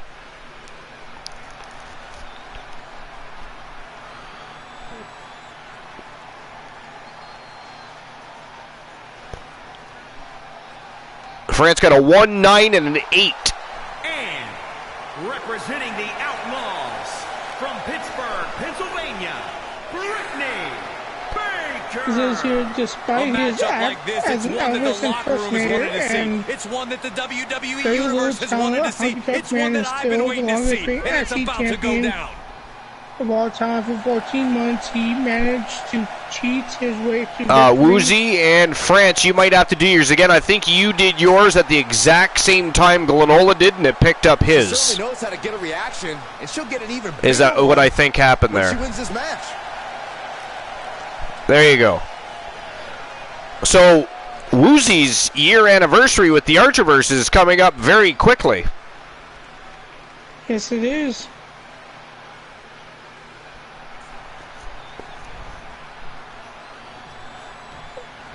To cheat his way to victory or get disqualified to keep the belt. And it's going to be hard to keep At track of the action as this 88, fatal four-way kicks off. Well, that's true for us calling this match, but it's crucial for these superstars to be aware of all the action going on. Because you could lose this match without even being involved in the fall. This beefcake, but he was injured. Incredible power slam. Confident that Punisher was 7 months, 3 days, 21 hours. Charlotte able to steer clear. Joe Link, you're going to have to do yours again because Punisher did yours at the exact same time. France with 2L says, only a month and already won and lost a title. And this one might be headed Well, you've won more than one championship, I think, France. And a mud hole is being stomped. Check the record books. I'm pretty sure you've won more than one because I know you were just the YouTube Internet Wrestling World Champion. You just lost that title. That's how you wear down your opponent.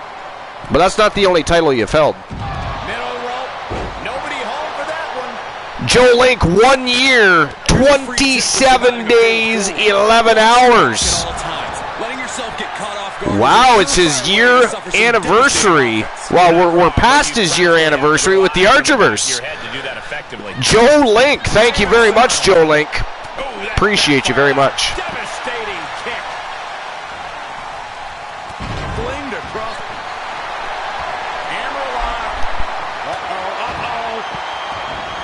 confident that he'd win no matter what. Honky Tonk completely challenged anyone to come out and face him. The Madison Square Garden crowd erupted as a familiar rock beat played, and the Ultimate Warrior charged to the ring in just 30 seconds. Taking it to the floor. What's she gonna do? Incredible power. Yeah, have you never seen that match, Woozy? No, I have not. Dude, you haven't seen the Ultimate Warrior beat the Honky Tonk Man for the Intercontinental Championship? How dare you, sir? You're gonna immediately following the show, before you go to bed tonight, you're gonna pull up on YouTube Ultimate Warrior versus Honky Tonk Man, and you're gonna watch that for the entirety of the match. And I mean the whole match, sir. You stay up as late as you possibly can to watch that entire match. Oh, the death lock applied. That's Submission longer than move. Cool did. Nowhere to go. It'll be time consuming, but you can do it. Scratching and clawing. This could be it. You know, one of the fucking... Speaking of quick matches, did anybody, by the way, now I'm talking somebody I guess more my age or even a little bit younger, but did anybody stay up all fucking night to watch Mike Tyson beat somebody in 7 seconds? I was like, what the fuck? I stayed up all fucking night, and I was allowed to, because I was still younger when that happened. You know, I had rules and shit at my house. You had to be older in my house to just do what you want. It was kind of fucked up. Although it's probably supposed to be that way, but anyway, it was fucked up because it was done to me, right? But I stayed up all fucking night to watch Mike Tyson get in that ring and box for 12 rounds, and he boxed for not even, you know, a quarter of a round. Not even, I mean, he beat the motherfucker in 7 seconds, and I was like, what just happened? Mike Tyson showed up. He came, he saw, he conquered, he walked the fuck back into the building. It was crazy. But anyway, I know that was boxing, not wrestling, but I just had to bring that up. It was kind of correlated. Okay, the Honky Tonk match is actually in the Discord under videos. There you go, Woozy. No excuse. Glenola gave you no excuses. But yeah, could you imagine being the guy that spent $1,000 to sit in the front row for that boxing bout? Well, 7 plus the standing 10 count, yeah. But, you know, that is something that is absolutely ghastly about boxing to this day. You know, I mean, the point of boxing is to pound your opponent in the head or the body till they fall down. And then do it again if they stand back up. And they're allowed to do that 2 and 3 times. You know, I've seen boxers get up that can barely stand. Their eyes are rolling back in their head. See, that's why I like MMA, and that's why MMA is safer, because that shit happens in MMA, and you're not getting back up. Referee is calling that fight and making sure that you stay safe and have a lesser chance of ending up with, you know, concussion issues. But I've always hated that about boxing. You know, maybe 1 standing 10 count I'd let, you know, but after that, you know, there's a reason he got knocked down twice. He should probably have stayed down, you know. But the problem is they like to pad records in boxing, right? They always do that. They want to make sure as many boxers are undefeated as possible, even though none of them want to fight each other. No champions want to compete. It's crazy. But anyways, back to the world of professional wrestling we go. Warrior destroys Honky Tonk Man, and the crowd rejoices, seeing his reign finally end. The shoulder in jeopardy there. And the Hogan match is not on this list. Is it not? Wow, I'm surprised. Because it's just like Mr. Vegito Pro and I were talking about, the Hulk Hogan. And so there's another one you could add to the video section on Discord, Glenola, if you can find it, is the Rock versus Hulk Hogan entire match, if you can find it, because it'll include the entrances, and watch that, and the pop they got was like enough to cave in the roof. Go away. How much longer can these superstars continue to fend off defeat? Every obstacle The number one though is tenacity. Mick Foley wins the WWE title. Oh no, there could be trouble lurking for her with this submission maneuver. Yeah, people were pretty excited about that. I remember. Which is weird considering it's supposed to be Mankind, right? But anyway. After being double-crossed several times by the McMahons, Mick Foley finally had his shot at the WWE title on Wait a minute. Her opponent was about to break free. And the front. Wow, Charlotte Flair just won the match. I wasn't sure because She-Fiend had a submission hold on Britt Baker. And the She-Fiend had, and Charlotte Flair had her submission move on, but I wasn't sure who they called because when he waved it off, it wasn't clear. So Charlotte Flair, the winner of the Fatal 4-Way matchup. Let's see if they show a replay of that. You got Charlotte Flair trying to tap out Jade Cargill, and then you have Britt Baker in trouble with the She-Fiend outside the ring.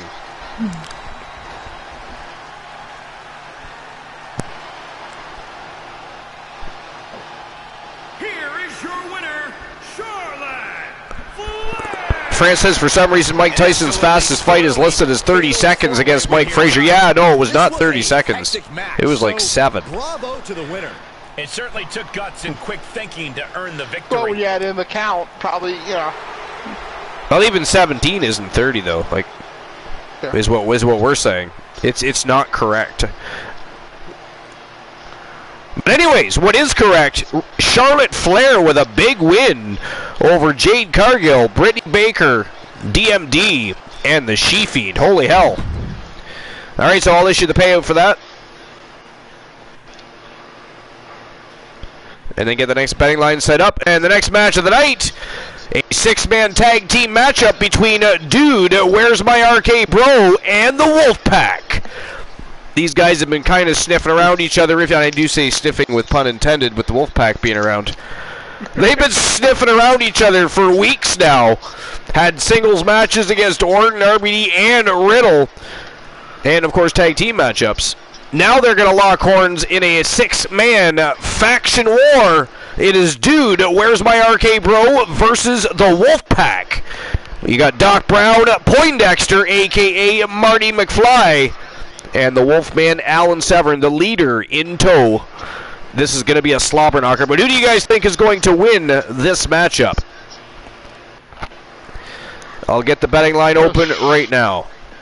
I know who Glenola is choosing. I mean, he was just about to pipe up, so I had to jump on that one. We know Glenola is choosing the Wolfpack.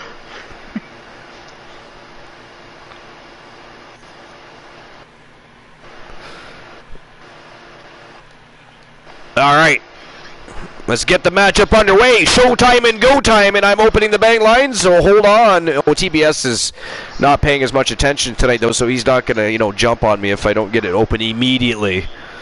All right, so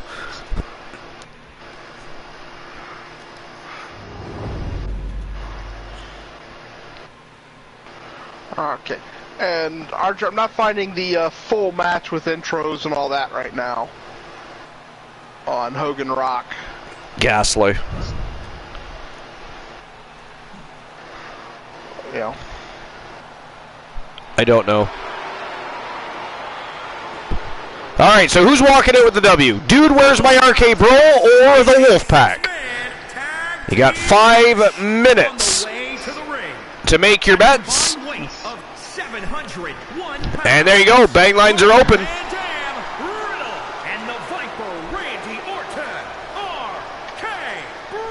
It is Dude, Where's My RK Bro? Can somebody please fire that man? He doesn't ever announce anything correctly these days. What is wrong with him? Can we please get a new ring announcer? Thank you. Joe Link, can we get on that? We need a new ring announcer. Good Lord.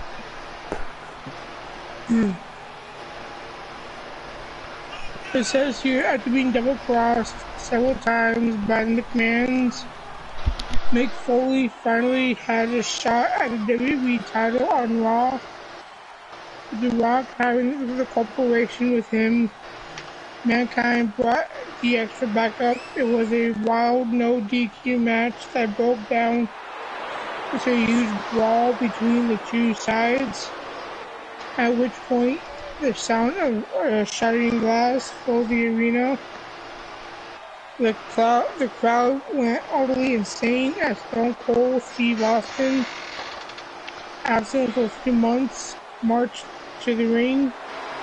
He smashed the Rock with a chair and let Mankind get the pin with the belt. It was an epic event with a fantastic crowd, making it iconic. Yeah, I do remember that getting a huge pop, actually. And that concluded my first list of the night. Back to you, Granola. Ooh, Granola's being passed the torch. It is time for the great Granola. Now, I had found another list, and I'm tempted, but I'm going to go with the way it was. Ladies and gentlemen, do not be fooled. He probably has 10 lists. Oh, and now that people are requesting lists, he probably has more like 20 lists. Woozy has trouble finding one. He finds 20. Well, it is ghastly. Yeah, the request was for oldest wrestlers, active wrestlers. Well, I found one per AEW, but I'm going to keep that one in the folder for another time. And I'll go with the other one that was requested with, let's see, get the exact name that they have this. So 10 wrestling collectibles that are worth a fortune, and 10 that are too embarrassing. At a combined weight in other words, aren't worth anything. 82 pounds. So, number 20. So many memorable which is worth a fortune. The talking Hulk Hogan doll. That Mount Rushmore. Yeah, you know what? Fuck, I had that. Son of a bitch. Yeah, though I don't know if this is really a fortune, but yeah, they're talking. It was cool. It was cool. Oh yeah. It's worth how much now? 800. Wow. Oh, that sucks. Okay. I mean, for me, that became target practice. This is from the Sportster, and this is a couple of years old. January 31st, 2019. So it may be even higher, now. Absolutely ghastly. Yeah, that became target practice for me, along with my pillow buddies. Oh. Yeah, that's like all the Star Wars stuff I had.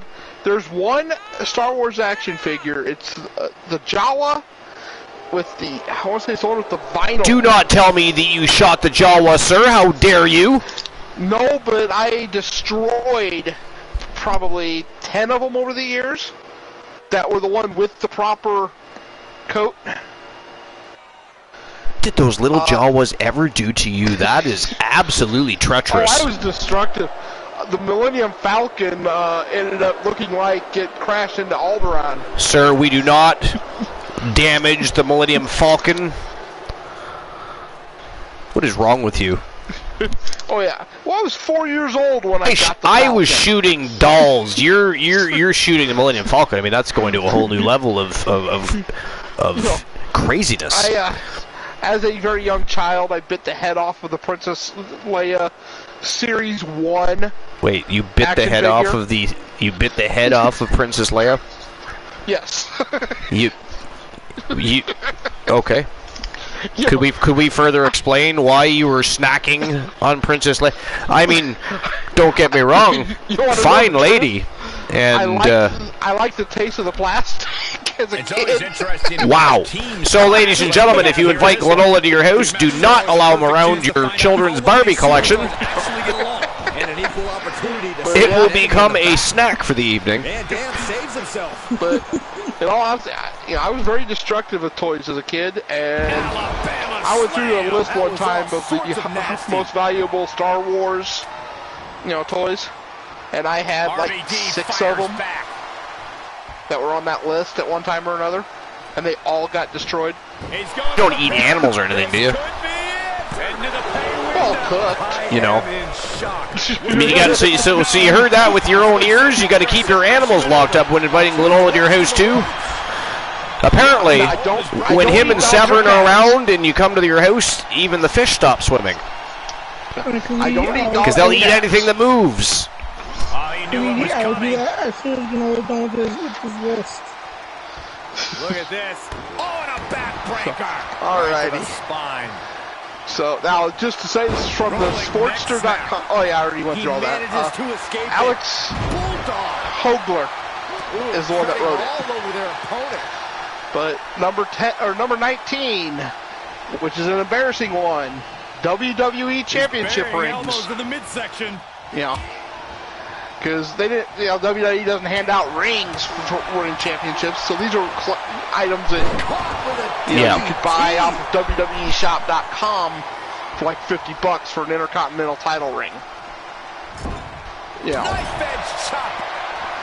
Number 18 is worth a fortune. The Hulk Hogan signed WrestleMania chair. In this matchup, which is why the success of either team is most likely going to boil down. Did not have one of those. Veteran experience. And after, I'll be right back. Big impact.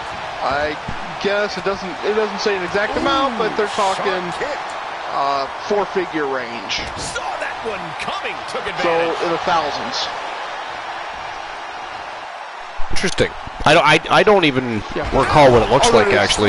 The price is a whopping $1,000 at this time. The chair, it was WrestleMania 30. That's a bad it has the Hulk Hogan signature. Kick out at only one. Look at the look This on is his opponent's the signature. face. The one they're showing here in the picture has Hulk Hogan's signature with HOF 05 on one side of the back of the chair. The other side says Hollywood Hogan. That'll send a shock down your spine. For life, For the tag. NWO. And then the seat has a picture with The Undertaker, Triple H, Brock Lesnar, Daniel Bryan, Hogan. Yeah, I just don't. For some reason, I just don't recall it. Carlini says, "Answer my question." Holy Jesus, jumped down my throat. Lady Lobster says, "Archie, who are you rooting for?" I am rooting for the Wolfpack.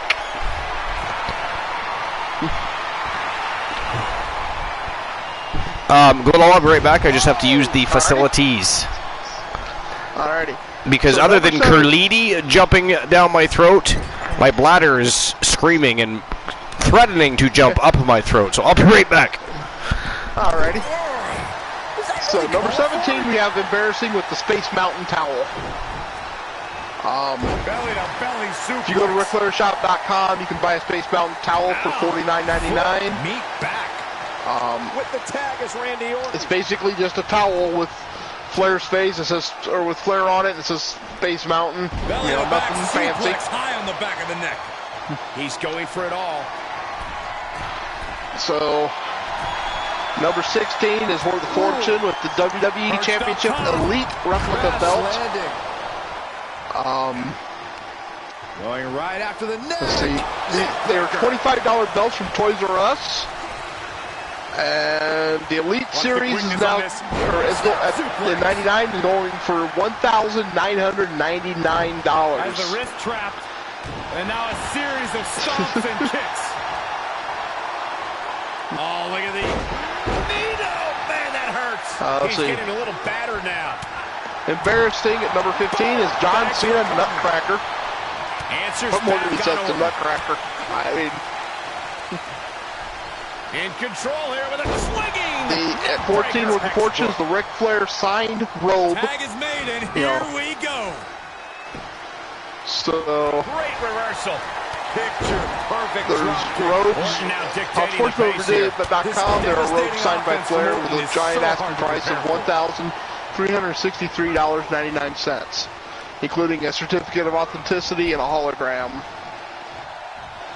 Fighting back with Multiple a colors you counter. can choose from. On the apron. Oh, God. You're not going to root for my team, Carlini? Lights out. Jeez. Here I've been on your side all night long. And what he's looking for here looks like a potential submission maneuver coming. This won't win the match, but his submission is in. Not for long. But number 13 is an embarrassing one with the Hulk Hogan Thunder Mixer. Gets him with the counter. Yeah. Strong kick. I totally forgot this thing even Orton in with the exists. counter.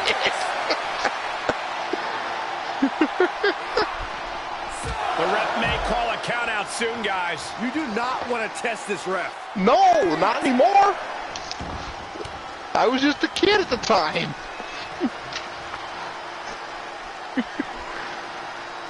So number 12 for the fortunes, the WWE Legends coin And now collection. there's an opening.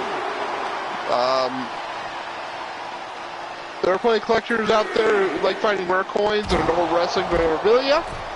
You can get both worlds by paying $1,710 on eBay right now. For the rare collection, consisting of legends Hulk Hogan, Undertaker, the Legion of Doom, Jake Snake Roberts, Roddy Piper, Sid Justice, Macho Man Savage, and the Ultimate Warrior. Here he comes, sliding back in. He made the tag. Cooking with gas. Number 11 is embarrassing with the WCW Hero Head. Clothesline delivered. He's got him. Again, I forgot these things even existed. This is showing how well scouted they each are. They include replica heads of superstars like Hogan, Sting, and Vader. They're attached to a stick, and children would get to walk around holding the heads. Enemy strike. What a combination. Number 10 is Word of the Fortune. Ultimate Warrior's worn knee pads. Of course, that's going to be worth something. They're an autograph that were worn by him in the ring. He got in there. They're talking. The seller is asking for a cool $5,000. So close. That could have been it. Number 9, embarrassing. The Ultimate Warrior comic book. We actually just discussed this a little bit last night. That I didn't even know he wrote one. Great job anticipating Riddle. Boom, right in the button. And Zagiri finds its mark. They're all over the internet. This is the price. Quick search on eBay. You'll find some going for $200 alone, while some can be going for as low as $2.99. He's getting a huge boost right now from all those chants and cheers. Able to get there in time. Number 8, Word of the Fortune. Legends of WrestleMania pinball machine. Oh my God, what a crossbody. He thinks he has it. Let's see. Got it. No, just one seller on eBay is asking for $6,395. We can't imagine what shipping would cost. Pinside.com lists the value of the machine from $5,360 to $6,240. Cow, a taste of his own medicine. Ooh, stinging kick. Uh-oh. The arm getting pummeled. All right. Switching it up. Number 7, Kevin Nash comic books.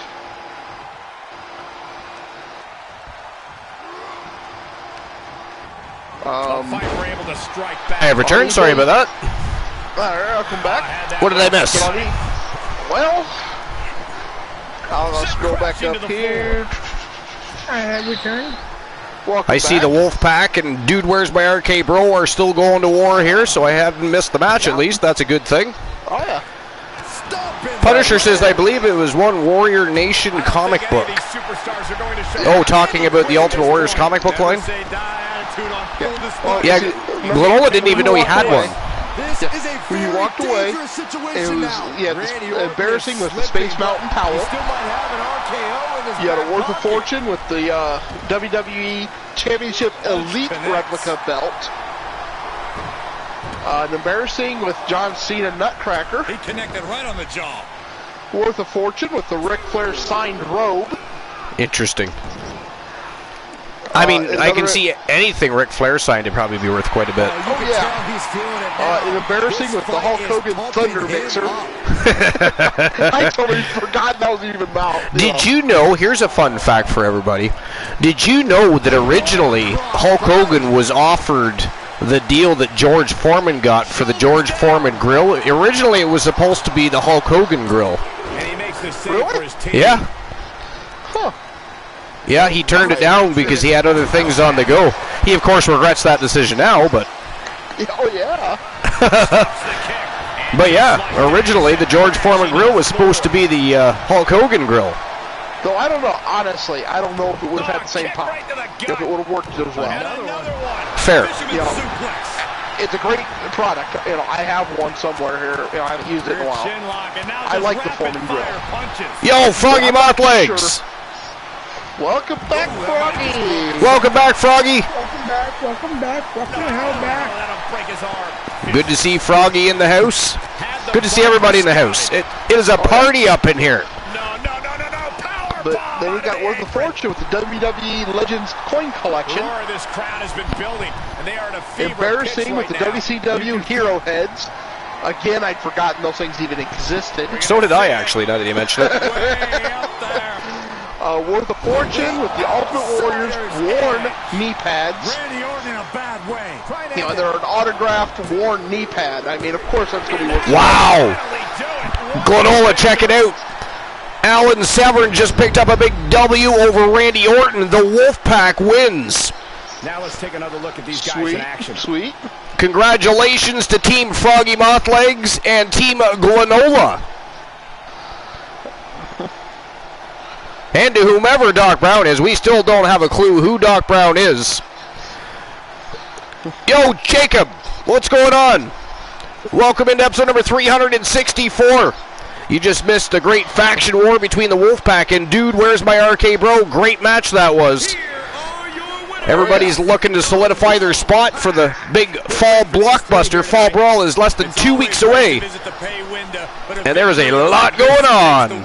But speaking of that, Archer, I know for sure, you know, we have Diamond and Graves and Poindexter and Doc Brown. Do we have any others that are in the tournament now? I'm not sure. Do you remember? I can't remember. There should still be a couple slots, shouldn't there? We still have to do, because tomorrow night we're doing more qualifying matches. Okay, because we still need to do Fallen versus Anarchists. Yep. And Tons of Funk versus the Hart Foundation. Correct. And actually, could you message me with that, please? Sure. You know, I couldn't remember if I'd missed them. You know, I didn't know if I missed them or something. All right, so I issued the payout for the last match. The Wolfpack with a big W as we head into Fall Brawl. That is awesome. Congratulations again to Team Glenola and to Team Froggy Mothlegs. Next match of the evening, check this out, ladies and gentlemen. The Steiner brothers. Rick Steiner, Braun Breaker, and of course, Big Papa Pump Scott Steiner taking on the Coalition. Robert Roode, the one Elijah Archer, and tonight, the total package, Jason Ironman stepping into the ring. It's going to be a slobber knocker. Who do you guys got taking this matchup? Is it going to be the Coalition or the Steiner brothers? Who's picking up the big W? This is a hard one, actually. No offense to the Coalition, but I have to go with the Steiners. Well, I'll tell you, the Steiner brothers have been putting on an absolute clinic over in the YouTube Development League. So if you've been watching those, I understand why you might say that. Even though the Coalition, that's my team. Those are my boys. How dare you? But at the same time, right? How dare he? I mean, One Woozy TV also a part of the Coalition now. We vote for your ass, but you can't vote for us. Right? How dare you? Hey, I'm being honest here. In this case, that's just a hard one. Of course, you got Big Papa Pump. You got the, Dogface Gremlin. It's hard to bet against them anyways. I mean, he does bring up a valid point, but that is not the point. How dare you? Ghastly. All right, here we go. 5 minutes to make your bets, guys. Who's picking up the big W? Who's going to further solidify their statuses heading into Fall Brawl? Is going to be the Steiner brothers, who've been making some waves and turning some heads, or the Coalition? We're going to find out right now. It is showtime and go time. Let's go. Archer, I got another good one for us. You have which? I nutted. Oh, you nutted him. You sent Christian Hart into battle. The following contest is a six-man tag team match on the way to the ring. All right, so but then we came up with embarrassing with the Ultimate Warrior comic book. Then Worth of Fortune with the Legends of WrestleMania pinball machine. I remember that. Just be unstoppable. The embarrassing with the Kevin Nash comic books. Where he was in some comics. Who oinks up the W? Nice. I don't know, you messed up, but you did the wrong redemption. Just saying. What the I had clicked on. Did you accidentally vote on the Coalition? No, I hadn't voted. No, I went to ban Woozy and it switched. It switched. It switched. See, subliminally, his mind is telling him that the coalition is where you put your dollars. That's where you put the bucks. But no, I had I went to ban, but then it, when I actually clicked it, it switched over to patch the cords. So you banned me for a match? Yeah, I'm banning you for a match, Woozy. For your such a fucking bastard! How dare you, Gasly? You meant to put ban a host and put patch up them cords. This happens to me every once in a while. I'll go to do a redeem, and as I'm clicking it, it'll scroll up or down the spot. Gotcha. Yeah, I know what I've had that happen too. All right, Woozy, we'll see you after the match. I mean, unless somebody saves you, of course. Now, number 6 is worth a fortune. And it's the Hasbro Kamala Moonbelly action figure. Well, teamwork makes I don't remember that either. Mark my words, I don't think. One of the most popular wrestlers of the 80s, 6'7" Kamala, was more than over with the fans because of his hilarious and creative gimmick. Was not in the Hall of Fame. He's not in the Hall of Fame, however. And Kamala never even won a championship. No, he didn't. Sadly, yeah. Probably should have on a few occasions, but I mean, he really should have. I mean, yeah, he was entertaining. He was a. Well, I like to call him Froggy Botleg says Doc Brown keeps forgetting his ring attire and grabbing shit from the lost and found. That's what he gets for traveling through time so much. He loses his wardrobe. But Kamala's what I would term like a high-priced jobber, because he was always in big matches, but he was putting everybody else over. But he was over at the same time. Yeah, I agree. Now, don't just stand there, Archer. Thank you. Like, what the hell? The Moonbelly action figure is ghastly. At least according to an eBay listing, is $10,000. Holy shit! Really? Wow. That's crazy. You know what? I don't think I've chosen a superstar yet tonight. I got to do that still. You have to avoid bad matchups. Number 5 is embarrassing with WWF Superstars Shootout board game. I got Triple H. Punch lands. Not too bad there, Archer. Better than last night. Definitely. Better than last night. He gets tagged in. But yeah, I don't know if you remember the Superstars Shootout. It's the you remember the electric table hockey? I don't think so. Okay, well, you remember table hockey? Well, yeah, I know. I obviously know it. Yeah. Well, this was a wrestling version. Really? It was actually the wrestlers instead of NHL players. and what? So, oh, what? Whatever's playing here can't be good. So what? So what was the object? Did you have to try and knock them off their little pedestals or something? Like, how did that work? From what it appears, it was a hockey game with wrestlers. Yeah. Half-naked people on the ice shooting a puck. Okay, I mean, that's weird, and I'm Canadian. I don't know how much longer his partner I mean, it's not uncommon to see people up here in shorts and a t-shirt in the winter. We're a little nuts. I'm not gonna lie, but I mean, that's crazy. Ice hockey, half-naked. Alrighty then. On eBay, one listing has this going for $399.99. No, never would I pay that. Yeah, I would not. That's the high price one, Number 4, worth a fortune. And again, this is a dumb, obvious. Signed, Ric Flair, Shawn Michaels photo. He switches it back around. I mean, duh. Oh! That's not going to be worth any money. Rick Steiner is bullying Archer right now. Kick out just in time. You have to think this battle is starting to weigh down but on I will say the surprise is the value. Carefully measured knee drop. On sportsmemorabilia.com, you can buy a signed photo taking place during the match for $13,636.99. Woozy, you come back to the broadcast. Froggy sped up your band time. Thank you, Froggy Muffins. I appreciate that. I want to AKA you tonight. Appreciate that, Froggy. And you're right, Woozy should get to commentate at why. I mean, his wrestler's not specifically wrestling, but that is his team. Hanging back with their own counter. Powerless position to be in right now. Right now, his team is kind of getting bullied by the Steiner brothers, but there's some questionable antics going on. The referee's allowing to happen, but we'll see how the rest of the match goes. Here's another embarrassing. Misses the mark. And I didn't even know these things existed. WWE Pizza Prince. Really? I didn't know they existed either, but that's pretty cool. Yeah. You know how, like, you go to Dairy Queen or that, you can get an ice cream cake and put it on top? Yeah. Well, this is for pizzas. Wow.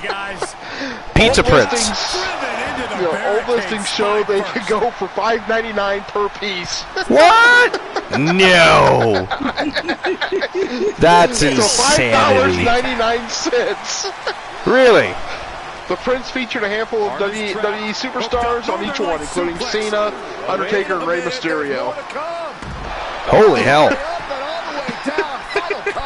Okay then.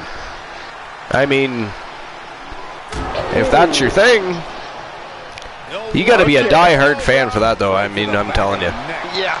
Number 2 is worth a fortune, and I would, if I had the money, I would buy one of these.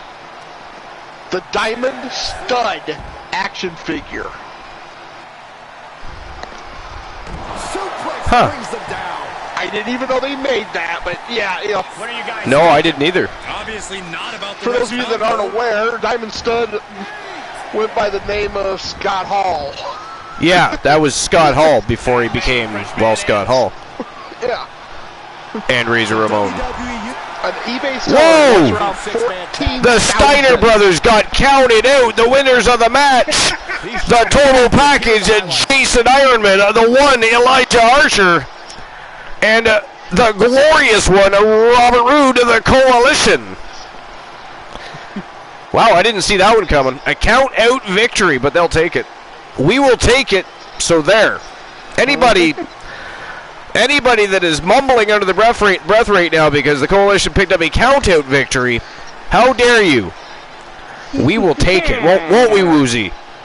Yes, we will. I wonder. We're taking it. And what do you wonder, Granola? Oh, I wonder if they could get that lucky a second time.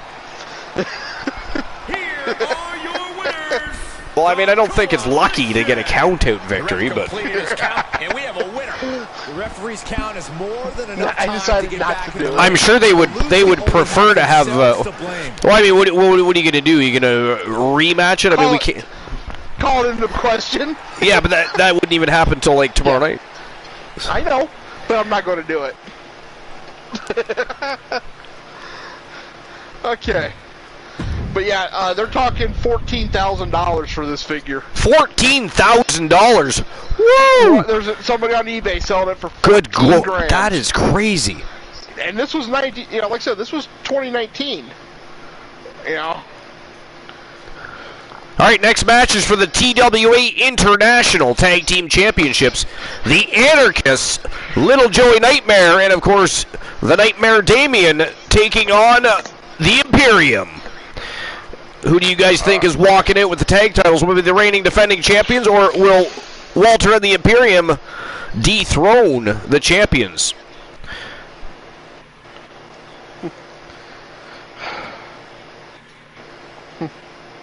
I'm going with the Anarchists. You're going with the Anarchists to retain? Yeah, oh, definitely. Little Joey and Big Joey. Little Joey and Big Joey. Oh! Oh, he does not like when people say that. I mean, he took his name out. I mean, he is just the Nightmare Damien now for a reason, right? Little Joey and Big Joey. I am not referring to them as that. Especially when Pack and Soldiers around. All right.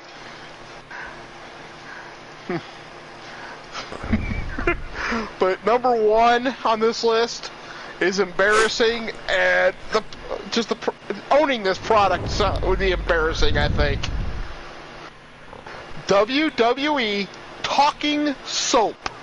Talking soap? We all use different products of soap throughout our lifetimes. Obviously, it's a necessity in order to stay clean and smell fresh. But WWE wanted to make soap more enjoyable. So back in the day, they released talking soap. What That's was crazy. This product, you may ask? Well, it was just that, talking soap. They released versions of Stone Cold Steve Austin and The Rock talking soap. So in case you had to have some form of entertainment during a shower, I mean, how does that work? Wait, did you just press a button while you were bathing and you got to serenade yourself with Stone Cold Steve Austin? I mean, prepared for what's ahead of them here. It doesn't say how it worked, but that is creepy as fuck. Really, you know? This gets better. And since soap smells so good, you can't help but wonder if The Rock smelled what you were buying. Oh. Better get ready. Oh, shit. That's funny. Punisher says, I cannot scrub my nuts knowing The Rock or Austin voice was let down by my groin.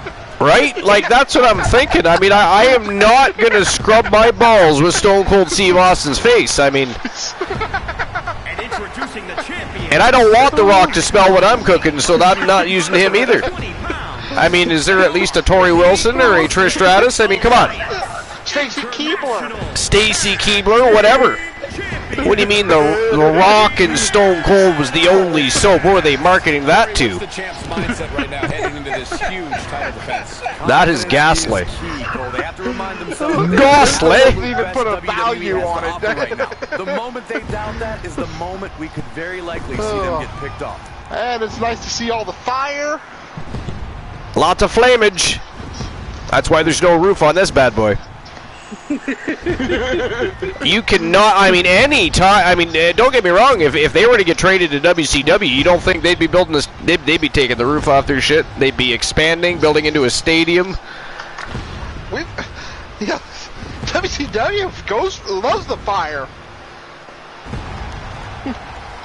I mean, the Wolfman uses fire.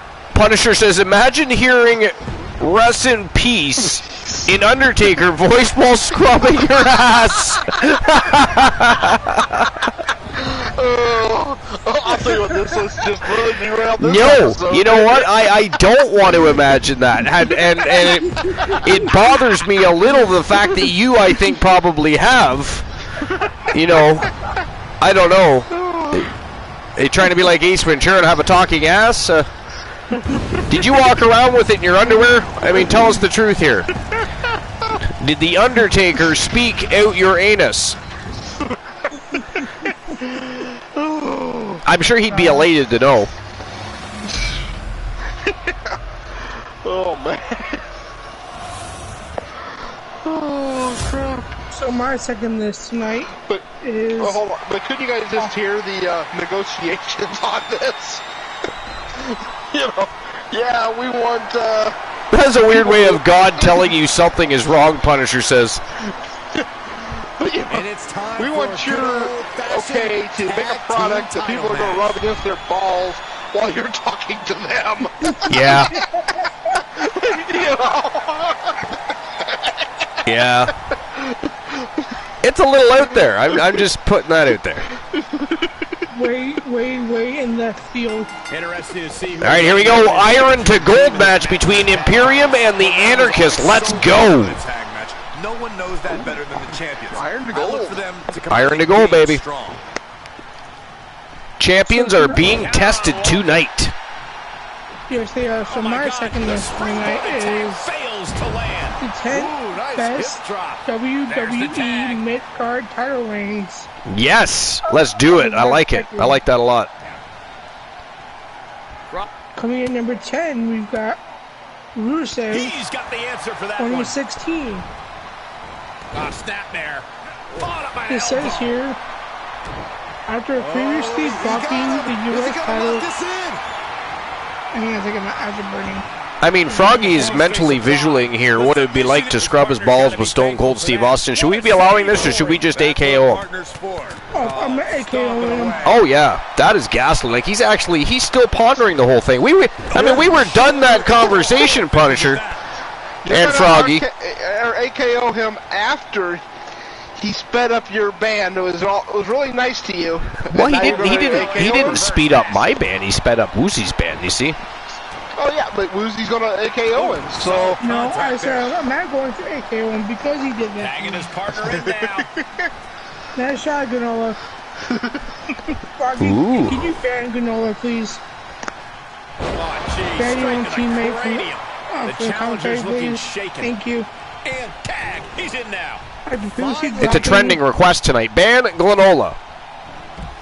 Just carrying the opposition anywhere they want. Man, taking it to the trachea. Who's that? Corey, how do you mentally prepare for something like a falls count anywhere match? You have to be ready to adapt. Rusev has been struggling beautifully to find momentum with 4 feuds, and that's been commitment to his booking. However, when he defeated Kalisto. Jesus Christ, Walter's bending him in half here. What's he putting together? Walter gets reversed. Back for being submission here? And I have been banned a match. You got banned? Looking to get it locked in. He is in. Who banned you? Ooh. To the jaw, and that'll break things up. You can't ban yourself. Good timing with that reversal. I mean, that is ghastly. That is. Unban Archer. Archer's not banned. Legs are locked up. I mean, Joe Link hears the word ban and automatically assumes it's me that gets banned. That is ghastly, isn't it? I mean, what a way to walk back into the show. Doesn't say, hey, how's everybody doing? It's just unban Archer. Drops 5,000 Archerverse bucks to unban me, and I'm not even banned. Thanks for the thought, though. It does make me feel all nice and warm and fuzzy inside. I'm sure it does. It's a bromance. It is a bromance. He reverses it. In 2016, he looked back to being an unstoppable monster. Great swinging neck breaker. Rusev returned to winning ways, sailing through opponents with ease. Great defense by Walter. Without Wallace making the United States Championship feel like a sought-after prize. It was the longest reign, but it did well at making Rusev feel important again. That was until he got the belt to Roman Reigns. Being carried around with ease. Number 9, Big E Langston. Into a rough landing. 2013 through 2014. Sorry, who was it? Big E Langston. Oh, okay. An ineffective pin. After Big E turned face in 2013, it wasn't clear how he would fare. But when he set his sights on the IC title... Oh, that's cute. Joe Link is pretending he actually works, Woozy. Look. He says, I can't talk due to work, but I'm listening. Sure, Joe Link. Sure, Joe Link. It was become a lot clearer, and he seemed to a perfect fit for the goal. Not done yet. Froggy says easy to break up pins when it takes the ref 20 seconds to get there. He would defeat Curtis Axel and go on to quite a long reign as champion. He featured very often mostly picking up wins and finding himself Double underhook. in and amongst bigger names on the card, especially in tag team main events involving the likes of John Cena, Randy Orton, and The Shield, which helped his credibility. He is barely hanging on. Yeah, certainly, you're doing good. Critical moment here. Are they going to tap? Are they going to break the lapel lock? And they did! Number 8 is Seth Rollins, 2018. Seth Rollins' run as a babyface wasn't quite reaching the heights it was expected to reach, but when he won the IC title at WrestleMania 34, it began a brilliant reign, which allowed the arm in the corner. him to do most of his talking inside the ring, prompting a huge increase in his popularity. For example, for a couple months, Rollins would constantly defend his title in brilliant matches. He unfortunately dropped it to Dolph Ziggler before winning it back through Wallace. The second reign was longer than the first. He lost a lot of more non-title matches with the run not as impressive as the first. Here we go! Suplex! Oh, folded Walter into an accordion. The champ will stay champ. What happened there? Was that a rope break? Gets the tag. Was that a rope break? I think so. Just kind of got up and went over and tagged in Little Joy Nightmare, but I thought he had it under wraps there. Holy Jesus, he missed the mark, but that was crazy. Totally ill-advised decision there. Very ill-advised. I actually agree with the B team on that one. That was insane. Have we even had a pinfall or submission yet? We have 2.5 minutes left of this bout. I believe it is nothing. We are witnessing a career-altering moment for these superstars. Number guys. 7 is Antonio Cesaro, I have a feeling we're close to finding out exactly who that 2012 will through be. 2013. Cesaro burst onto the scene very quickly on WWE's main roster, winning the United States title very shortly after his first appearance, which was a huge statement to make, so he would have unnecessary gimmicks at the time, including the rather unfortunate Golden One. He would have a good reign as champion. Damn, Walter sent Little Joey for a ride there, didn't he? He did. I didn't really get what his gimmick. Oh my God! I'm absolutely stunned. A display of near superhuman resilience. After seeing that, It wasn't the most star-studded run, and there weren't many memorable feuds. But one important factor was that he was put to win a lot, which is often the case for champions, and he defended the belt very fairly. Over a near 9-month reign, he would even take the belt to NXT a couple of times, which was very unique. He would even defend the title against Sergeant Slaughter. Yes, that did happen. Man, 45 seconds left, guys. It is nothing between Imperium and the Anarchists. Oh, Little Joey's got him up for a ride. Suplex driver. Thanks for coming. Looks like the champ is going to retain. Oh, the referee stopped the count. Damien got into the ring. Oh, man. These superstars must be feeding. Number 6, Damian Priest, 2021 through 2022. Priest made his main roster debut in 2021. There was some, and it is a draw. Wow. And that is the end of the match. The match ends in a draw, so I will make sure everybody gets their Archerverse bucks back. So just give me a moment. It's, of course, not a tournament, so when time elapses, it is simply a draw.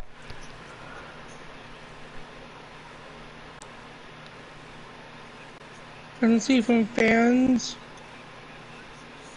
Alright, so next match of the evening is for the TWA World Pure Wrestling Championship.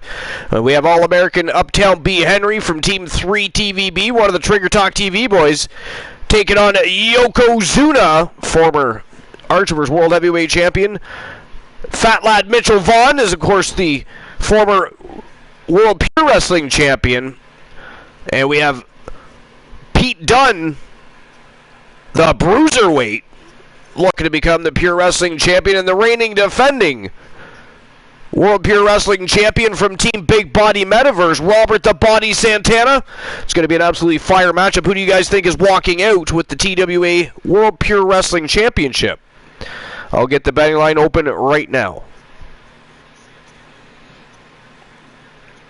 When Priest made his debut, made his debut in 2021, there was some hesitancy from fans when looking at how other NXT call-ups have fared. However, he will go on an unbeaten singles run with nearly a year, winning the U.S. title in the process. Seeing Priest constantly win on TV helped his entire presentation a lot, and despite having little mic time, he was very over with the crowd. A downside did come towards the end of the reign, as WWE unfathomably changed his gimmick, which led his eventual loss of the bout.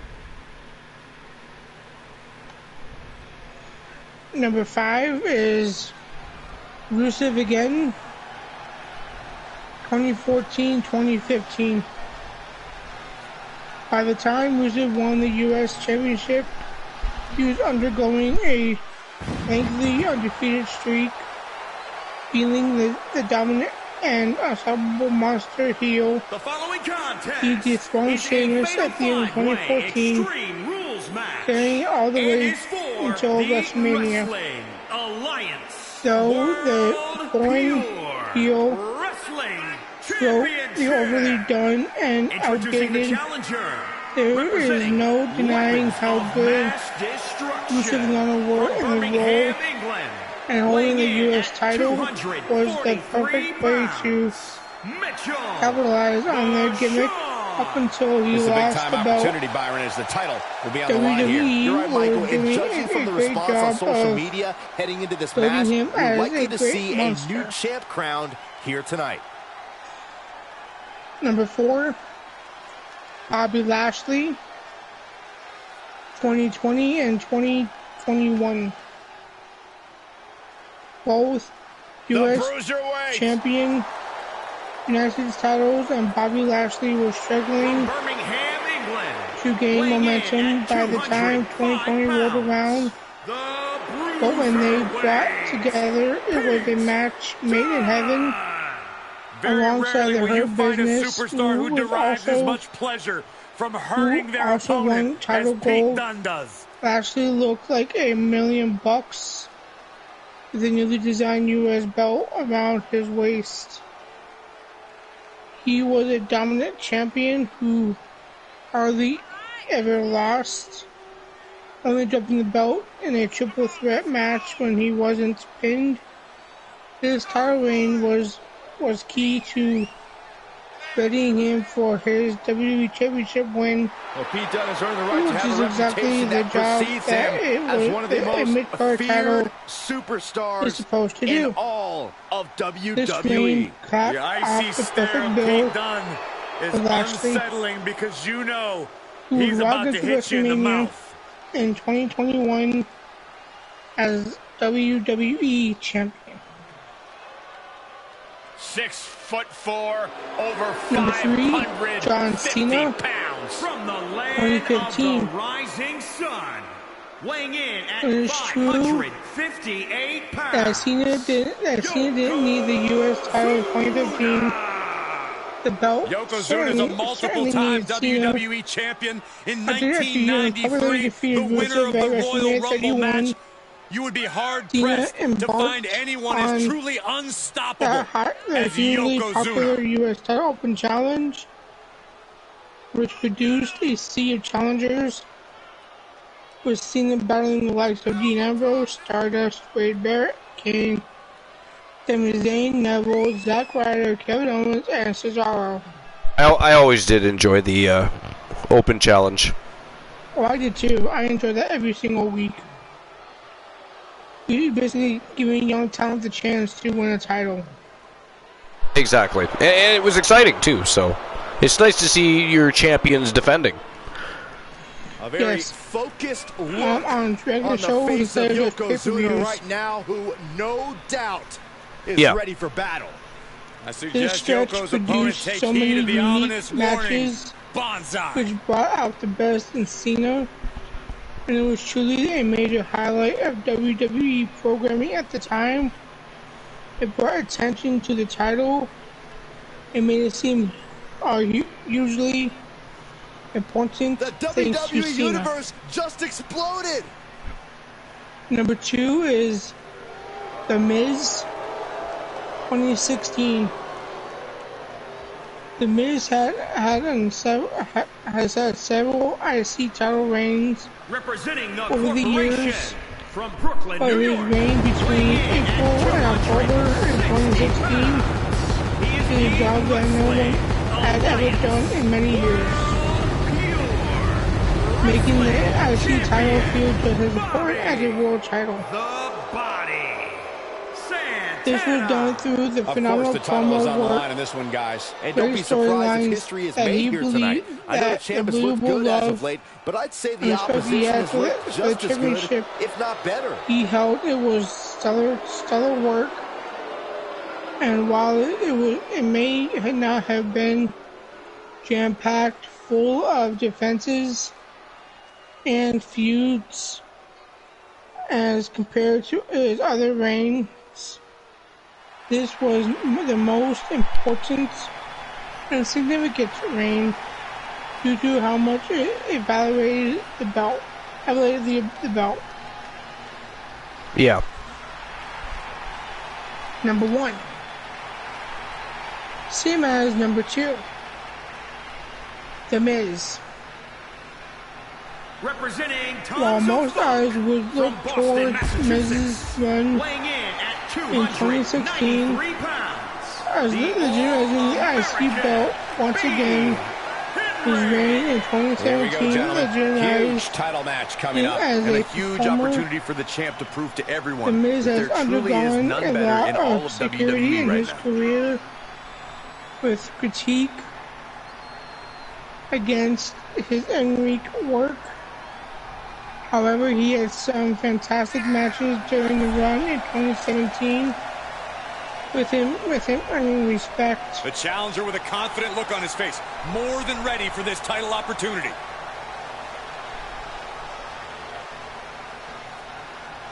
And that concludes my list. That wasn't too bad. No, it was not. Glenola has another list for us, but he's banned himself, so he could take care of a little business outside of the Archiverse for a few moments.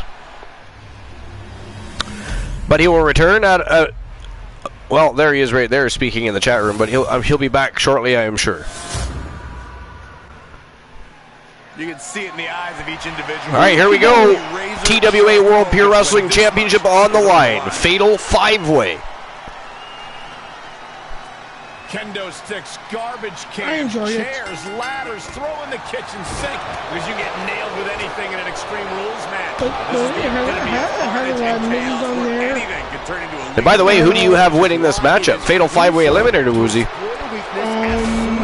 I'm going for Stomping. Ouch. Robert Santana. You're going with Santana to retain? I am. All right. He's not going to be able to And pull who this you off, going is he? for? Is he? Yeah. I'm going to say Fat Lad finds a way to win back that title. With a punch. Pulled in from. Glenola says B. Henry's taking it. Well, it's been a hot minute since B. Henry's had a championship. That'd be cool. Honestly, this is a fantastic match. I think I'm happy no matter who wins, but I guess if I'm putting my money somewhere.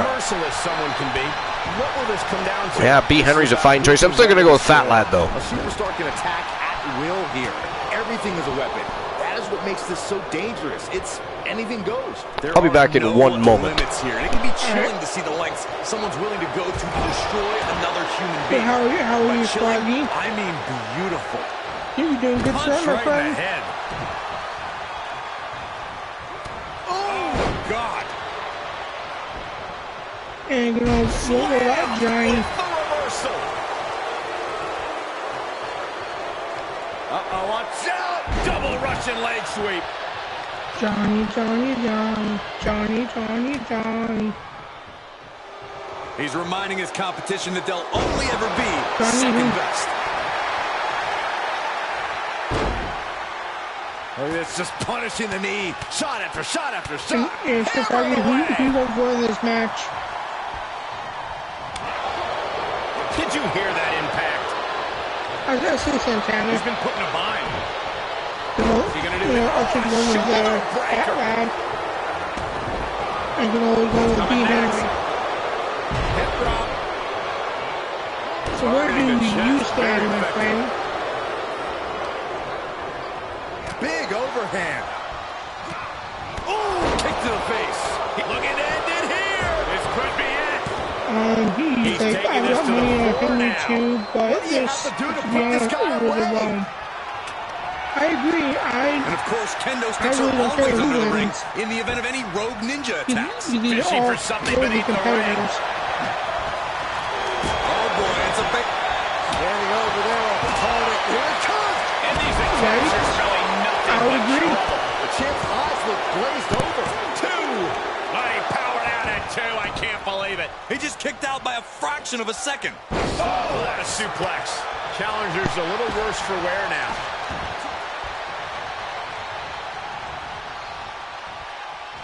Up and, oh, what a gut. And return, what did I miss? First. Placed into the corner. Knife edge chop echoing. I have missed Woozy getting lost. Amazing awareness by Dunn. I'm not lost. Oh, well, you didn't respond, so I was just, I said, what did I miss? And you didn't say anything, so. Oh yeah, let's just all take a moment to truly appreciate and embrace his presence. He's back and rummaging for forth, some sort of you know, upper equalizer hand. underneath the ring. Nothing Crank in much. the head. He's in under the Nobody ropes. eliminated yet, I see. Nope. And Froggy's going with B. Henry. Dunn has it where he wants him. Ah, yeah, he says I usually go Vaughn. He's overcome bigger odds, but as soon as I saw Dunn, I wish I'd put money on him. So he's looking for an upset by the bruiserweight Pete Dunne here. Put the champ away. But just how much more is He is, needed? but The end could still if be right Santana gets eliminated, Right now, the I'm going with Vaughn myself. E. Henry attacking Yokozuna with a chair here. Well, we got a baseball bat in there. We got a sledgehammer. Holy, what did I miss? Good Lord, a ladder. Fat Lad bringing out a ladder. That's just hard to watch. You've got to wonder how much has been taken out of Now, to be fair, this fatal five-way eliminator is under Extreme Rules setting. That was fucking brutal. What is it gonna take to put him away? Looks like B. Henry and Fat Lad want to put Yokozuna away for the night. Whoa! Twist of fat. Eyes were glazed over. Cover. Do we want another list? Of course we want another list. How dare you ask such questions? That is ghastly, sir. Oh, super kick in the belly. And a fat taxia. Yokozuna taking all kinds of punishment here from both B. Henry and Fat Lad outside the ring here. And now a kendo stick right across the skull. B. Henry just busted it right over his head. Joe Link says, yes, Glenola. A list would be fantastic. This is from the Sport Lister. And Yokozuna finally eliminated after all that punishment. Wow. It's by Mike Rashford. It was 4 months ago. It's the 10th oldest AEW wrestlers. So, we start off at number 10 with Lance Archer, 45 years old. Listen to this place. It's electric.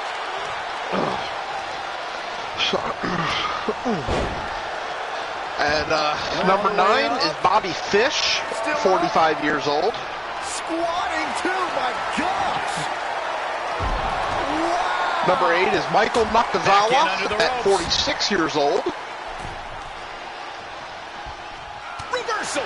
Number 7 is Look at this. Going counter yeah, for number counter. 8 was Michael Nakazawa. Okay. Number 7 is Matt Hardy at 47 years old. Bullseye with the drop kick.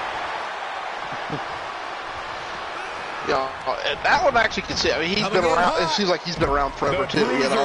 Bringing the victim in. Yeah, well, they broke into the business when they were pretty young, yeah. Yeah. But, I mean, the abuse they put themselves through, he looks older than his age. Oh yeah. Number 6 is Christian Cage at 48. Now I don't know why, but that just doesn't seem right. Doesn't seem that old to me. Oh, the sledgehammer connects. That'll scramble your inside. Number 5 is Chris Jericho at 51 years old. Gosh, what a match. The challenger. It seems to me he should be older. I was pumped when I saw this match on tonight's card, but Yeah, so far, Jericho this is Falls Count 51 Anywhere years match old. has exceeded all of my He expectations. looks younger than 51. Well, we all wish we could be in as good a shape as that when we're 50, that's for sure, right? Yeah. Number 4 is Dustin Rhodes at 52. Great counter, impressive ring IQ on display there. Also at 52 years old, we have number 3, Christopher Daniels. Outside the ring now. He has no need to Which, rush. yeah, I've loved Christopher Daniels when I watched him in TNA. Wow! B. Henry just eliminated the champion. Another reversal. We are guaranteed a brand new World Pure Wrestling Champion here tonight. Is it going to be the Bruiserweight Pete Dunne, the All-American Uptown B. Henry, or is it going to be the former champion himself, Mitchell Vaughn? Nope. Mitchell Vaughn just got knocked out on the concrete. Ladies and gentlemen, it is down to the Bruiserweight Pete Dunne and the All-American Uptown B. Henry. Wow. Oh, come on, B. Henry. And Capitalizes this is on why Dunn's I mistake. always, I almost always go with B. Henry because no matter the odds, he always finds a way to impress. You know. Creeping into the champ's head. This just might be more than what the champ bargained for. Hits him with the Number counter. 2, we have Dr. Luther at 53 years Into the old. barricade. And number 1, I don't think it'll be surprised to anybody that he's the oldest. Sting is 63 years old. Yeah, nobody's surprised by that. Nope, not at all. And, I mean, he doesn't look 63, but... No, but, Fishing for something beneath the ring. actually, if anything, he might, while looking younger, I think I might have put him a little bit older than that, just, because he seems, again, he seems to have been in the business for such a long time, yeah. We have reached. My favorite gimmick of Sting's is still the surfboard gimmick. The surfboarder gimmick. I used to love that. Whoa! Pete Dunne did it! Holy shit! Ladies and gentlemen, the winner of the match and new TWA World Pure Wrestling Champion, the Bruiserweight, Pete Dunne. Yeah, I'll be honest. I love the Crow. Crow Sting. I really do. I liked aspects of it. I didn't like the entirety of it. You know what I mean? Like. I enjoyed the Joker one. Here is your winner. Did you? New Wrestling Alliance. I thought it was too soon to do that gimmick, I thought. At the time. Alright, so I have issued the payout for that match. 91% chose B. Henry. For a very long time.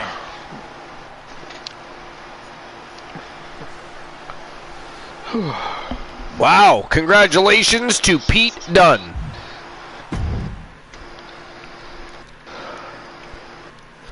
All right, next matchup of the evening for the TWA Submission World Championship. And we have the Doctor of Thugonomics, John Cena,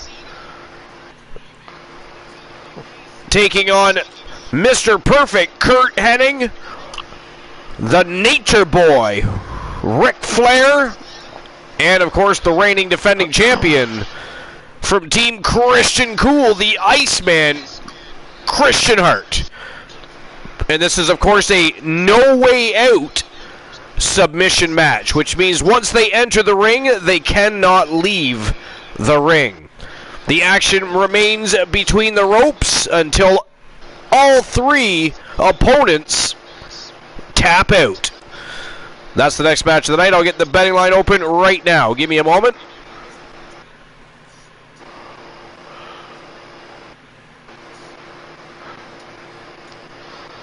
I'm going with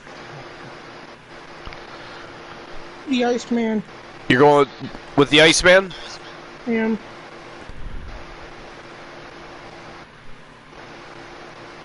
What about you, Glenola? Man, this is hard. You got Christian Hart in there, which is, he is one of the greatest. But then you got Ric Flair, with the figure four leg lock. Right. Then you got Mr. Perfect, who, by the way, is just perfect. Not that I'm implying anything, but over in the YouTube League today, the Iceman lost his other submission championship to Tables. Well, I think I'm not confident enough in this one to put actual, make a bet on this one, but I'm going to go with Christian Hart. You're going Christian Hart? Yeah. I'm going to go with John Cena for some reason. I have no idea why, really. I just feel like John Cena is where to put the money. I mean, I've been wrong before. We all know this. You all have. Oh, yeah.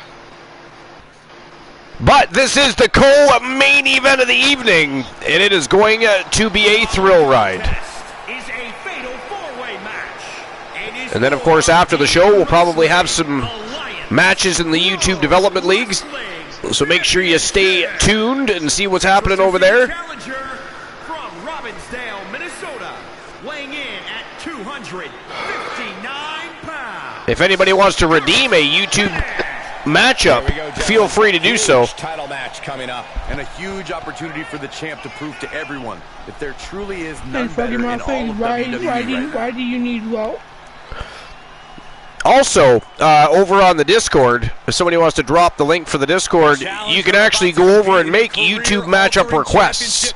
He is ready. There is a section for YouTube matchup requests.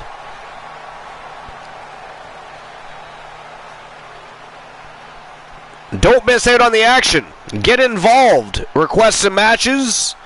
Get involved in some matches yourself.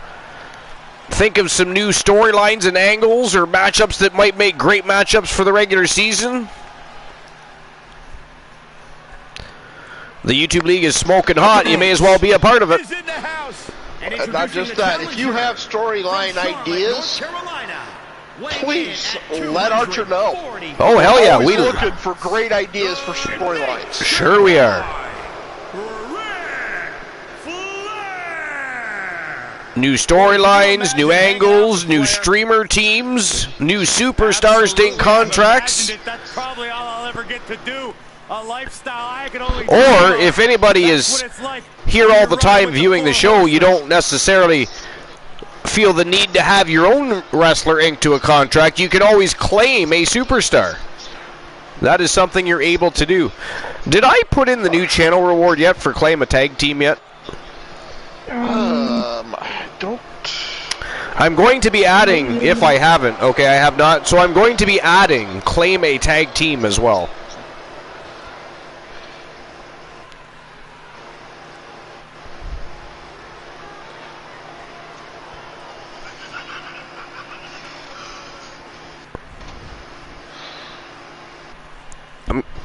So we have claim a superstar. I'm going to have claim a tag team. I'm also going to have claim a faction, which is claiming 3 superstars or more. That will cost a little bit, but... Introducing the challenger. What's claim a superstar at right now? Weighing in at 251 pounds. 5,000. 5,000? Yeah. So you're probably talking 7,500 for claiming a tag team and probably around 9,500 for claim a faction. It'll save people Archerverse bucks in the long run.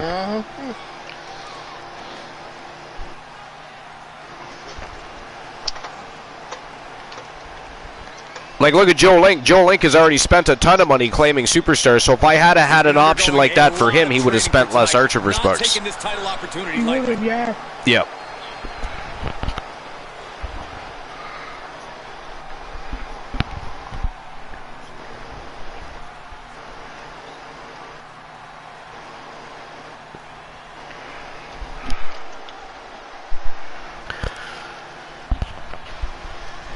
And here comes Le Champion,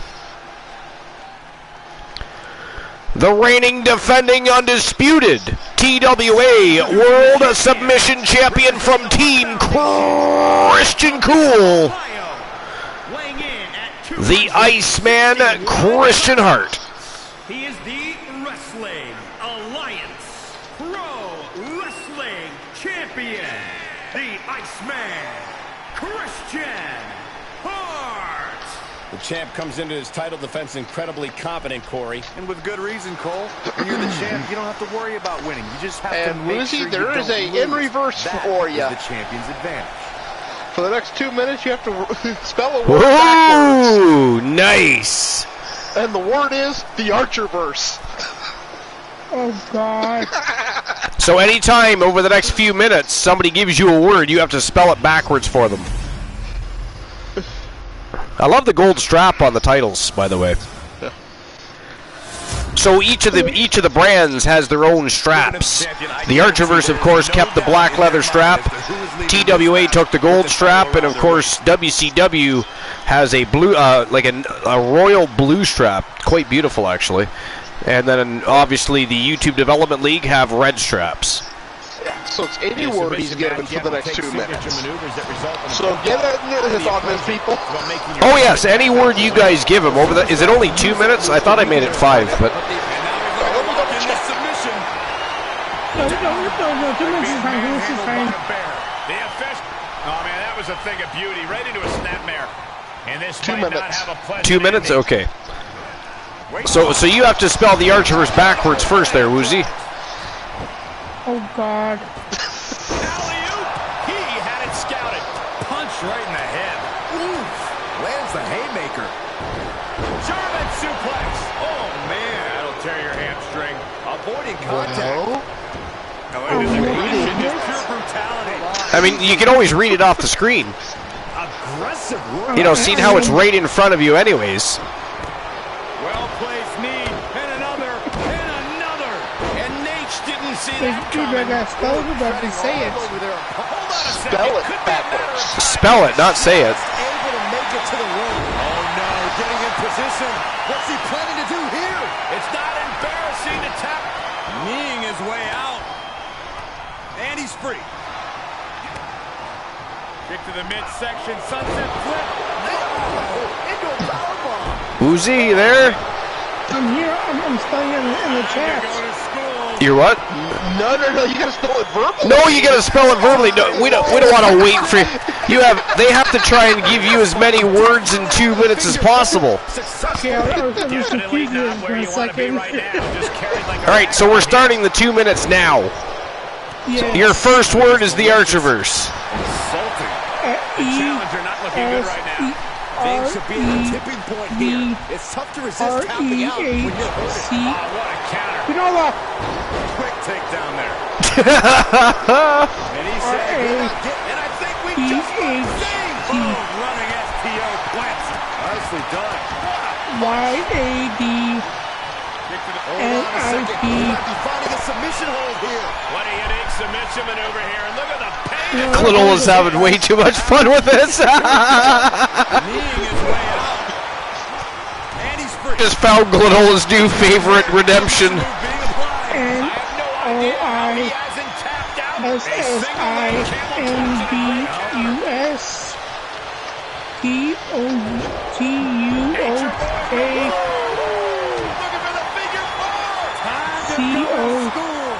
He makes it to the ropes.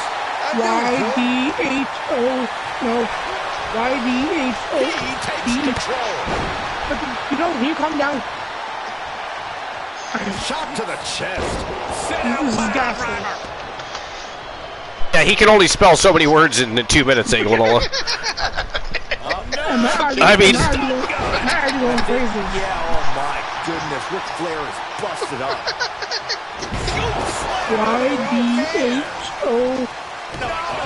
Okay, you know, I gotta give this to you now. Oh, no, he can be caught here. Bad spot for him. Actually, I do have to get up, honestly, because I can barely breathe. Chicken wing. So, hey, you can hit me with it next, or tomorrow night. Another day. Oh, I intend to. Have a great night, everybody. All right, Glenola, have a good night.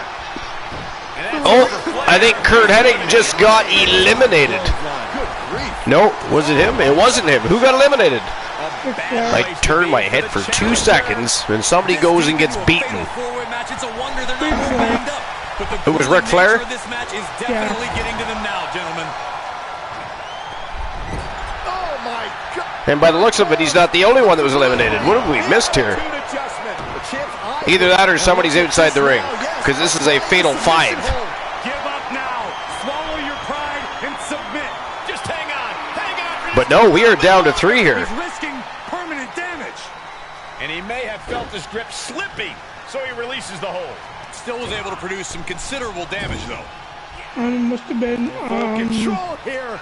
Face first in the turnbuckle. no, it was 4. Trapped in the corner. This is not going to be good. Was it a fatal 4-way? Yeah. Punches. I thought it was 5. You sure? Yeah, I'm looking at the betting lines. He's staring his opponent down. Oh, the last match was fatal 5. Okay. Because I was just racking my head like, who was the 5th person? But okay, it's 4. So it was Ric Flair, so it is now down to 3. Okay. Good Lord. And Archer, I'll see you in 10 minutes. Did you get blessed? No, you got to cut the cords. Damn it! Okay, I will see you in 10. Well, I do need a beverage. I do need a beverage. That is not fair, though. Who did that? Glenola. Glenola? You traitorous, treacherous little bastard, you. The villainy from that man tonight? Ghastly. Okay, see you in 10. Alright.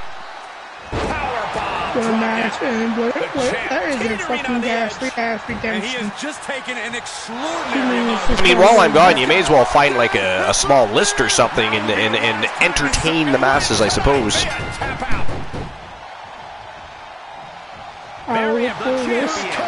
Oh, Christian Hart just got tapped out. Ladies and gentlemen, we're guaranteed a brand new submission champion. It is down to the Doctor of Thugonomics and Mr. Perfect. And he chooses to let go of the hold. But just the amount of time he was in that submission could be very significant. Sit out powerbomb. The challenger is in some big trouble. Yeah, this is a dire situation right now. Steered clear of that. Boom, DDT. Great counter. Going for it again. Oh, right in there. There's a fisherman suplex. He's got him in the crosshairs. What a match so far, folks. He's going to win. Sir Hennig or John Cena. No. Belly to belly. My goodness. The admiration for the... Are we about to see it again? Fisherman suplex classic. Okay, so... We could have a new champion. My list... Look at the start of this. Could be going into the playbook for submission. There it is. Locked in. Smart maneuver. And you imagine what it would do to his confidence. Tap out. Wow! I know I'm banned for. I'll take my 10 minutes, I promise. But look at that, ladies and gentlemen. We have a brand new TWA Submission World Champion, Mr. Perfect, Kurt Hennig. Wow! That is crazy. Okay, I'll take my 10. I'm sorry. and I'll issue the payout, and I'll open the betting line for the next matchup. I mean, at this point, I may as well wait till the match starts, and I'll take my 10 minutes at the beginning of the match, I guess, at this point. Plus, I can... Arthur, no, you don't. Ooh, patch up them cords. Perfection. Now I just need a pee break. That would be nice and patch up those cords for you. Excellent. 10 minutes is a long time. Or should I say, I mean, I do have to use the facilities, but 10 minutes is a long time. And that would have went well into the next matchup, which kind of sucks. And it's only a triple threat eliminator. Anything can happen. World Championship on the line. It's going to be crazy. But look at that. Mr. Perfect hoisting gold above his waist. That is crazy. And awesome all at the same time. I got a top 10 list for you. Ooh, excellent. What do you got? What you got? The top 10 best WWE champions of all time. Best WWE champions of all time? Ooh, interessant. Sort of, anyways. Could be mind exploding. I'm gonna wait until you get back from the facilities to run them down. All right. Well, I will get the betting lines open first. So go ahead and start, and you can pause it while I'm exiting for the facilities if you would like. All right, number 10, we've got Kurt Angle. It says here, Kurt Angle is the only professional wrestler to win a gold medal at the Olympics, winning his 1996 with a broken freaking neck. How do I know they're going to say that? He is also one of the few amateur wrestlers that immediately took off when he took to professional wrestling, winning the WWF Championship within 1 year of making his debut. In total, he won the championships on 4 occasions, including being a key part of the SmackDown brand during the early 2000s. What do you think about that, Archer? Well, I mean, I'm not. This is about the top 10 best champions. Yes. Yeah. See, I would have had Kurt Angle higher up on the list of the top 10 best champions. I thought because he had more than one reign, and he was a formidable champion and athletic and agile and easily the best wrestler next to Brock Lesnar that's ever stepped foot in the ring as far as an actual pure wrestling athlete goes. But at least he's on the list.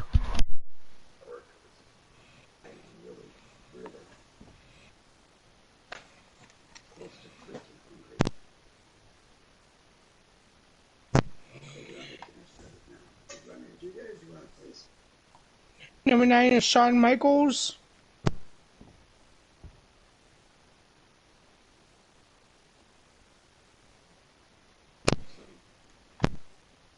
You doing there, Woozy?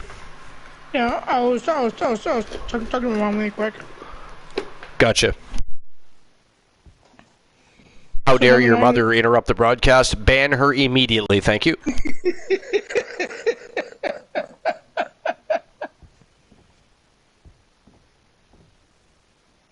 Okay, and it says here, Shawn Michaels is often hailed as the greatest wrestler of all time, often trading places with Ric Flair. HBK held the WWF Championship 3 times between 96 and 98, winning the championship from Bret Hart in a 60-minute Iron Man match at WrestleMania 12, and finally losing the championship to Stone Cold Steve Austin at WrestleMania 14. While not a superstar that is decorated in championship wins, his legacy can't be denied due to his in-ring ability. All right, guys, the betting lines are open. And it is now officially the main event of the evening. And we've got a slobber knocker here. We got the former TWA World Champion Joe Lincoln from Team Joe Link taking on Drek from Team Dedrick. And, of course, affiliated with Team Dogface, the bunch of villains sneaking more people into their invasion angles. How dare they? But they both have to go through the new TWA World Heavyweight Champion, The Fiend. That is next. I'll be right back. My mom will talk to me, so I'll be back in about 2 minutes. Okay. Anyways, it is for the TWA World Heavyweight Championship. It is a triple threat eliminator. Betting lines are open. Gamble away. Pick a side. Take a stand. You've got 4 minutes to do so, but it is time to rock and roll. Let's go. And let's not forget, I'm actually taking a quick break to the facilities. Woozy will be back in a minute or so, or maybe I'll be back before he will be. We shall see. But I'll be right back. Enjoy the matchup either way. Curleedy's still here. Fantastic. Good to see Queen Lady still here watching the show. Love you, lady. I'll be right back. I mean, tell the masses a joke, if you will, Curleedy. The following contest is a triple threat Falls Count Anywhere match and is for the Wrestling Alliance World's Heavyweight Championship. Introducing the challenger from St. Louis, Missouri, weighing in at 286 pounds, Here we go, gentlemen. Huge title match coming up. And a huge opportunity for the champ to prove to everyone that there truly is none better in all of WWE right now.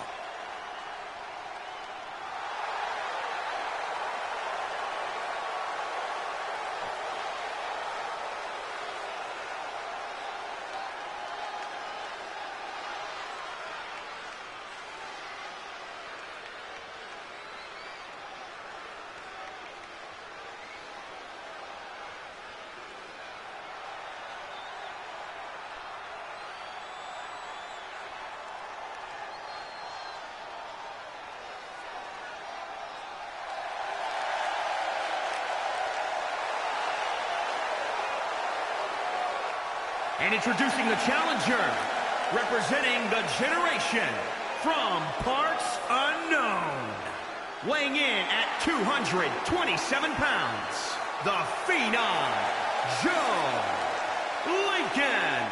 This is a big-time opportunity, Byron, as the title will be on the line here. You're right, Michael, and judging from the response on social media heading into this match, we're likely to see a new champ crowned here tonight.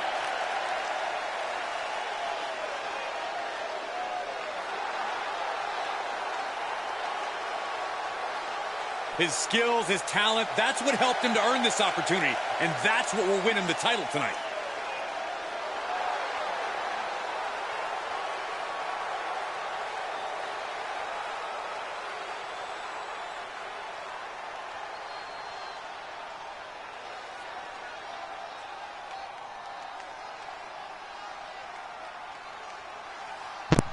I have returned.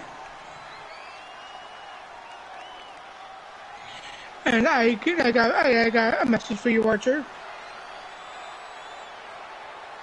The message is, if you bet my mom again, she's gonna send Lucy after you, and she will attack.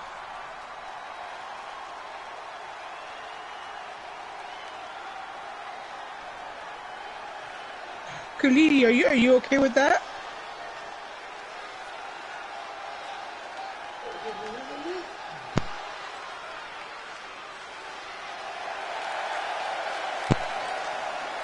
Khalidi, are you there?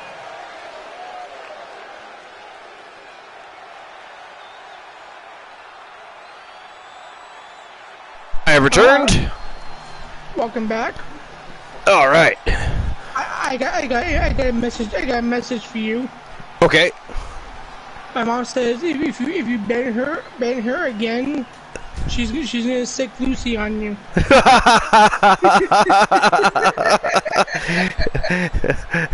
Fair deal, Mom. Fair deal. We'll just have some. We'll just have somebody ban Woozy instead. Yeah, because Lucy doesn't listen to me. So Lucy's the mascot. Lucy loves the Archerverse. Cardini says, yes, I am okay with any violence against my ex. Ghastly. Promoting violence on the Archerverse.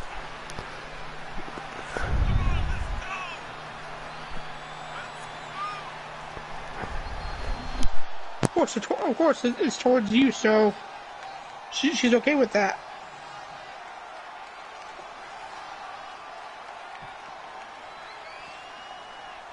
So back to my list. Number 8 is AJ Styles. AJ Styles became the face that runs the place following his debut in 2016, holding the WWE Championship for a total of 511 days. How many days? 511. 511. Yeah, I'm surprised he held it that long. It didn't seem that long, actually. Well, I mean, it was a lengthy run, but... It was, yes. Between 2016 and 2018, the Phenomenal One spent many years away from WWE, making his name in TNA Impact Wrestling from 2013, although we could have liked to see Styles in WWE many years prior. When he did arrive, he immediately proved we're live with a Falls Count Anywhere match, a match unlike any other in WWE. You're not going to see much technicality or many holds. This is just a straight-up fight. Number 7 is Triple H. Superstar could go all day. Yeah. The torture rack. Yes. Racked up. The Cerebral Not Assassin. finished yet. The King of Kings. Triple H will be positioned Referee in position. as a third top star in the WWF. Behind Austin and The Rock in 1999, won the WWF Championship on 4 occasions between 1999 and 2002. Locks in the gut wrench. Since then, he has won the WWE Championship a further of 5 times. Look at this. What a With his headbutt. last reign in 2016. These days, you can find Triple H behind the scenes as the Executive Vice President of Global Talent Strategy Development and COO In a no DQ or WWE, Extreme Rules match, you as at least well as have being to the be pinned in the founder ring. of the But not NXT here. There truly is no safe harbor, so it's important to mind your surroundings. See, that's false. That's false statement there. He is not COO. Yeah. And he is not the founder. Well, he is the founder, but he is not global talent person anymore. That is false, sir. Look at him totally False vibing with the information. WWE Universe. False information. I'll find you and ban your ass. Way up there. Carlini says that mask. I hate it. He gets out of the way. And number 6, I'll treat your favorite superstar of all time, Here can't be good. Bret the Hitman Hart. Can't prepare your face for that. I think he would be. He is indeed my favorite superstar, as is Christian Cool's favorite superstar of all time. He is. Right on cue. So yeah, number 6 is Bret Hart.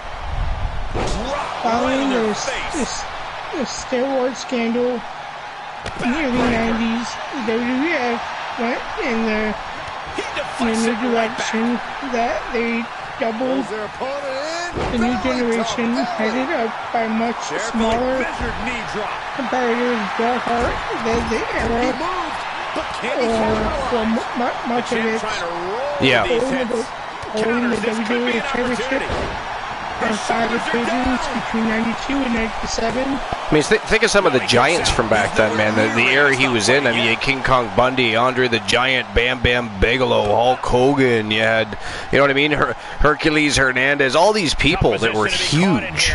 You know, Hillbilly Jim, Yokozuna, yeah. The Godwins. I mean, there were so many big people. It was crazy. Was Brett as funny as Kurt? No. Shoulders up at 2. Somehow, some way. I assume you mean Kurt Angle, but no, he wasn't quite as, you know, comedically entertaining as Kurt Angle, though. Finally losing to Shawn Michaels in 97 during the infamous Montreal Screwjob. The Montreal Screwjob, yeah. Still talked about to this day. It's funny, isn't it? The whole thing was stupid, too. Really. Just punched him right in the mouth. Relentless. Number 5 is my favorite superstar, John Cena. And out of the ring he goes. John Cena's your favorite superstar?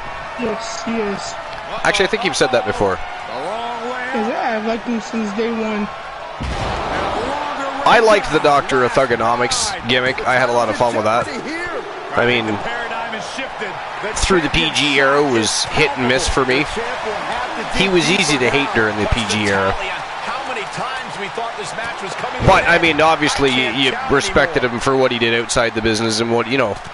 It was just the push, you know, I didn't like. It was the way he was written, the fact that he's never managed to turn heel again. He is the only superstar to have the most Make-A-Wish completions in history. Yeah. Which is amazing. I think it's funny that, the Fiend just eliminated Drek. It is now down to the Fiend and the Phenom, Joe Lincoln here. TWA World Heavyweight Championship on the line here, folks. Good night. And of course, we'll see each other tomorrow night at 11:30 p.m. Eastern Standard Time. I work a little later tomorrow night, so the show WCW Starrcade will go live as they continue their road to Fall Brawl. 11:30 p.m. Eastern Standard Time. When we have another fire card from Vinny K and his roster, who are just like the Archiverse, looking to solidify their status as we head towards the next big stream preview of 2022.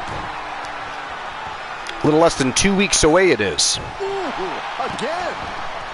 Is that here Hulk Hogan was the face of the company in the 90s?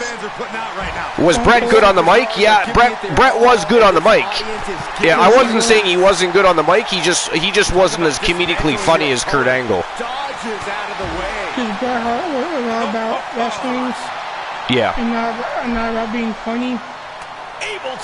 Yeah, he definitely wasn't, there was no comedic value. I mean, Owen Hart was funny.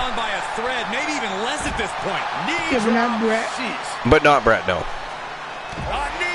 Jesus, Joe Lincoln driving those shins into the face of the Fiend here.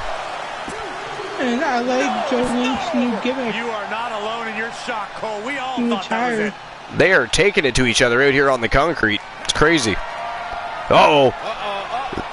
Whoa, I thought the Fiend was going to go for a Lincoln ride on the concrete, but it was Joe Lincoln that went for a ride onto the concrete. Oh, he's in trouble. Mandible claw applied here to Joe Lincoln. I mean, how does the referee even know what's going on? Can he see through that stone wall? What is even happening right now? Yeah, I wonder why. Is he like using the force? I think he is. Oh, Lincoln kicked out. That was close. Near fall by the Fiend there. And number 4 was Bob Backlund. Bob Backlund. I never really seen him wrestle. This place is starting to rock. Whoa! It was before my time. That was like a spinning spine buster. Bang! Lincoln just ate the wall. He deflects it right back. I wonder how that tasted. Quick exchange of Oh, not good. I've heard of Stonewall Jackson, but never Stonewall Lincoln. Down with a suplex. Because it's a new thing. It's a new thing. It is. Oh, there we go again. The mandible claw. Lincoln in trouble again. Number 3 is Bruno Sammartino. And that is it. That is all. Joe Lincoln has tapped out.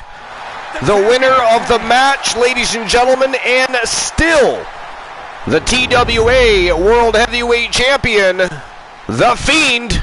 Those three superstars laid it all on the line, as we can see right here in these clips. And ladies and gentlemen, that is it. That is all for episode number 364. Woozy, if you want to run down very quickly those last few. But we'll see you again tomorrow night, 11:30 p.m. Eastern Standard Time for WCW Starrcade. It's going to be a great show. A continuance for the Road to Fall Brawl. And in the meantime, we're going to invade Christian Cool. He is streaming. We're going to see what he's up to. But Woozy, if you want to quickly run that down. 3 is Bruno Sammartino. Somebody just left the raid. Can we find out who that was and ban them, please? Thank you. Number 2 is Hulk Hogan. Number 1 is Stone Cold Steve Austin. That superstar survived against enormous odds in this elimination match. Which number 2 was Steve Austin? Number 1 was Steve Austin? Number 1 was Steve Austin. Number 1 was Steve Austin, okay. So that was a pretty decent list as well. And number 2 was Hulk Hogan. Hulk Hogan, okay. Gotcha. All right. Well, it is time to invade Christian Cool, and anybody that's not already in this invasion, jump on in and join us. Even if you stay for a few moments to say, hey, Christian Cool, how's your evening? And then jet, that is fine too, but jump on in this invasion. Let's go, come on. But it is definitely time to invade. Let's go visit the mayor of Coolville, the leader of the Coolverse, the captain of the Cool Kids, Santa Coolaws. And by the way, once you get there, hashtag Santa Coolaws. Please and thank you.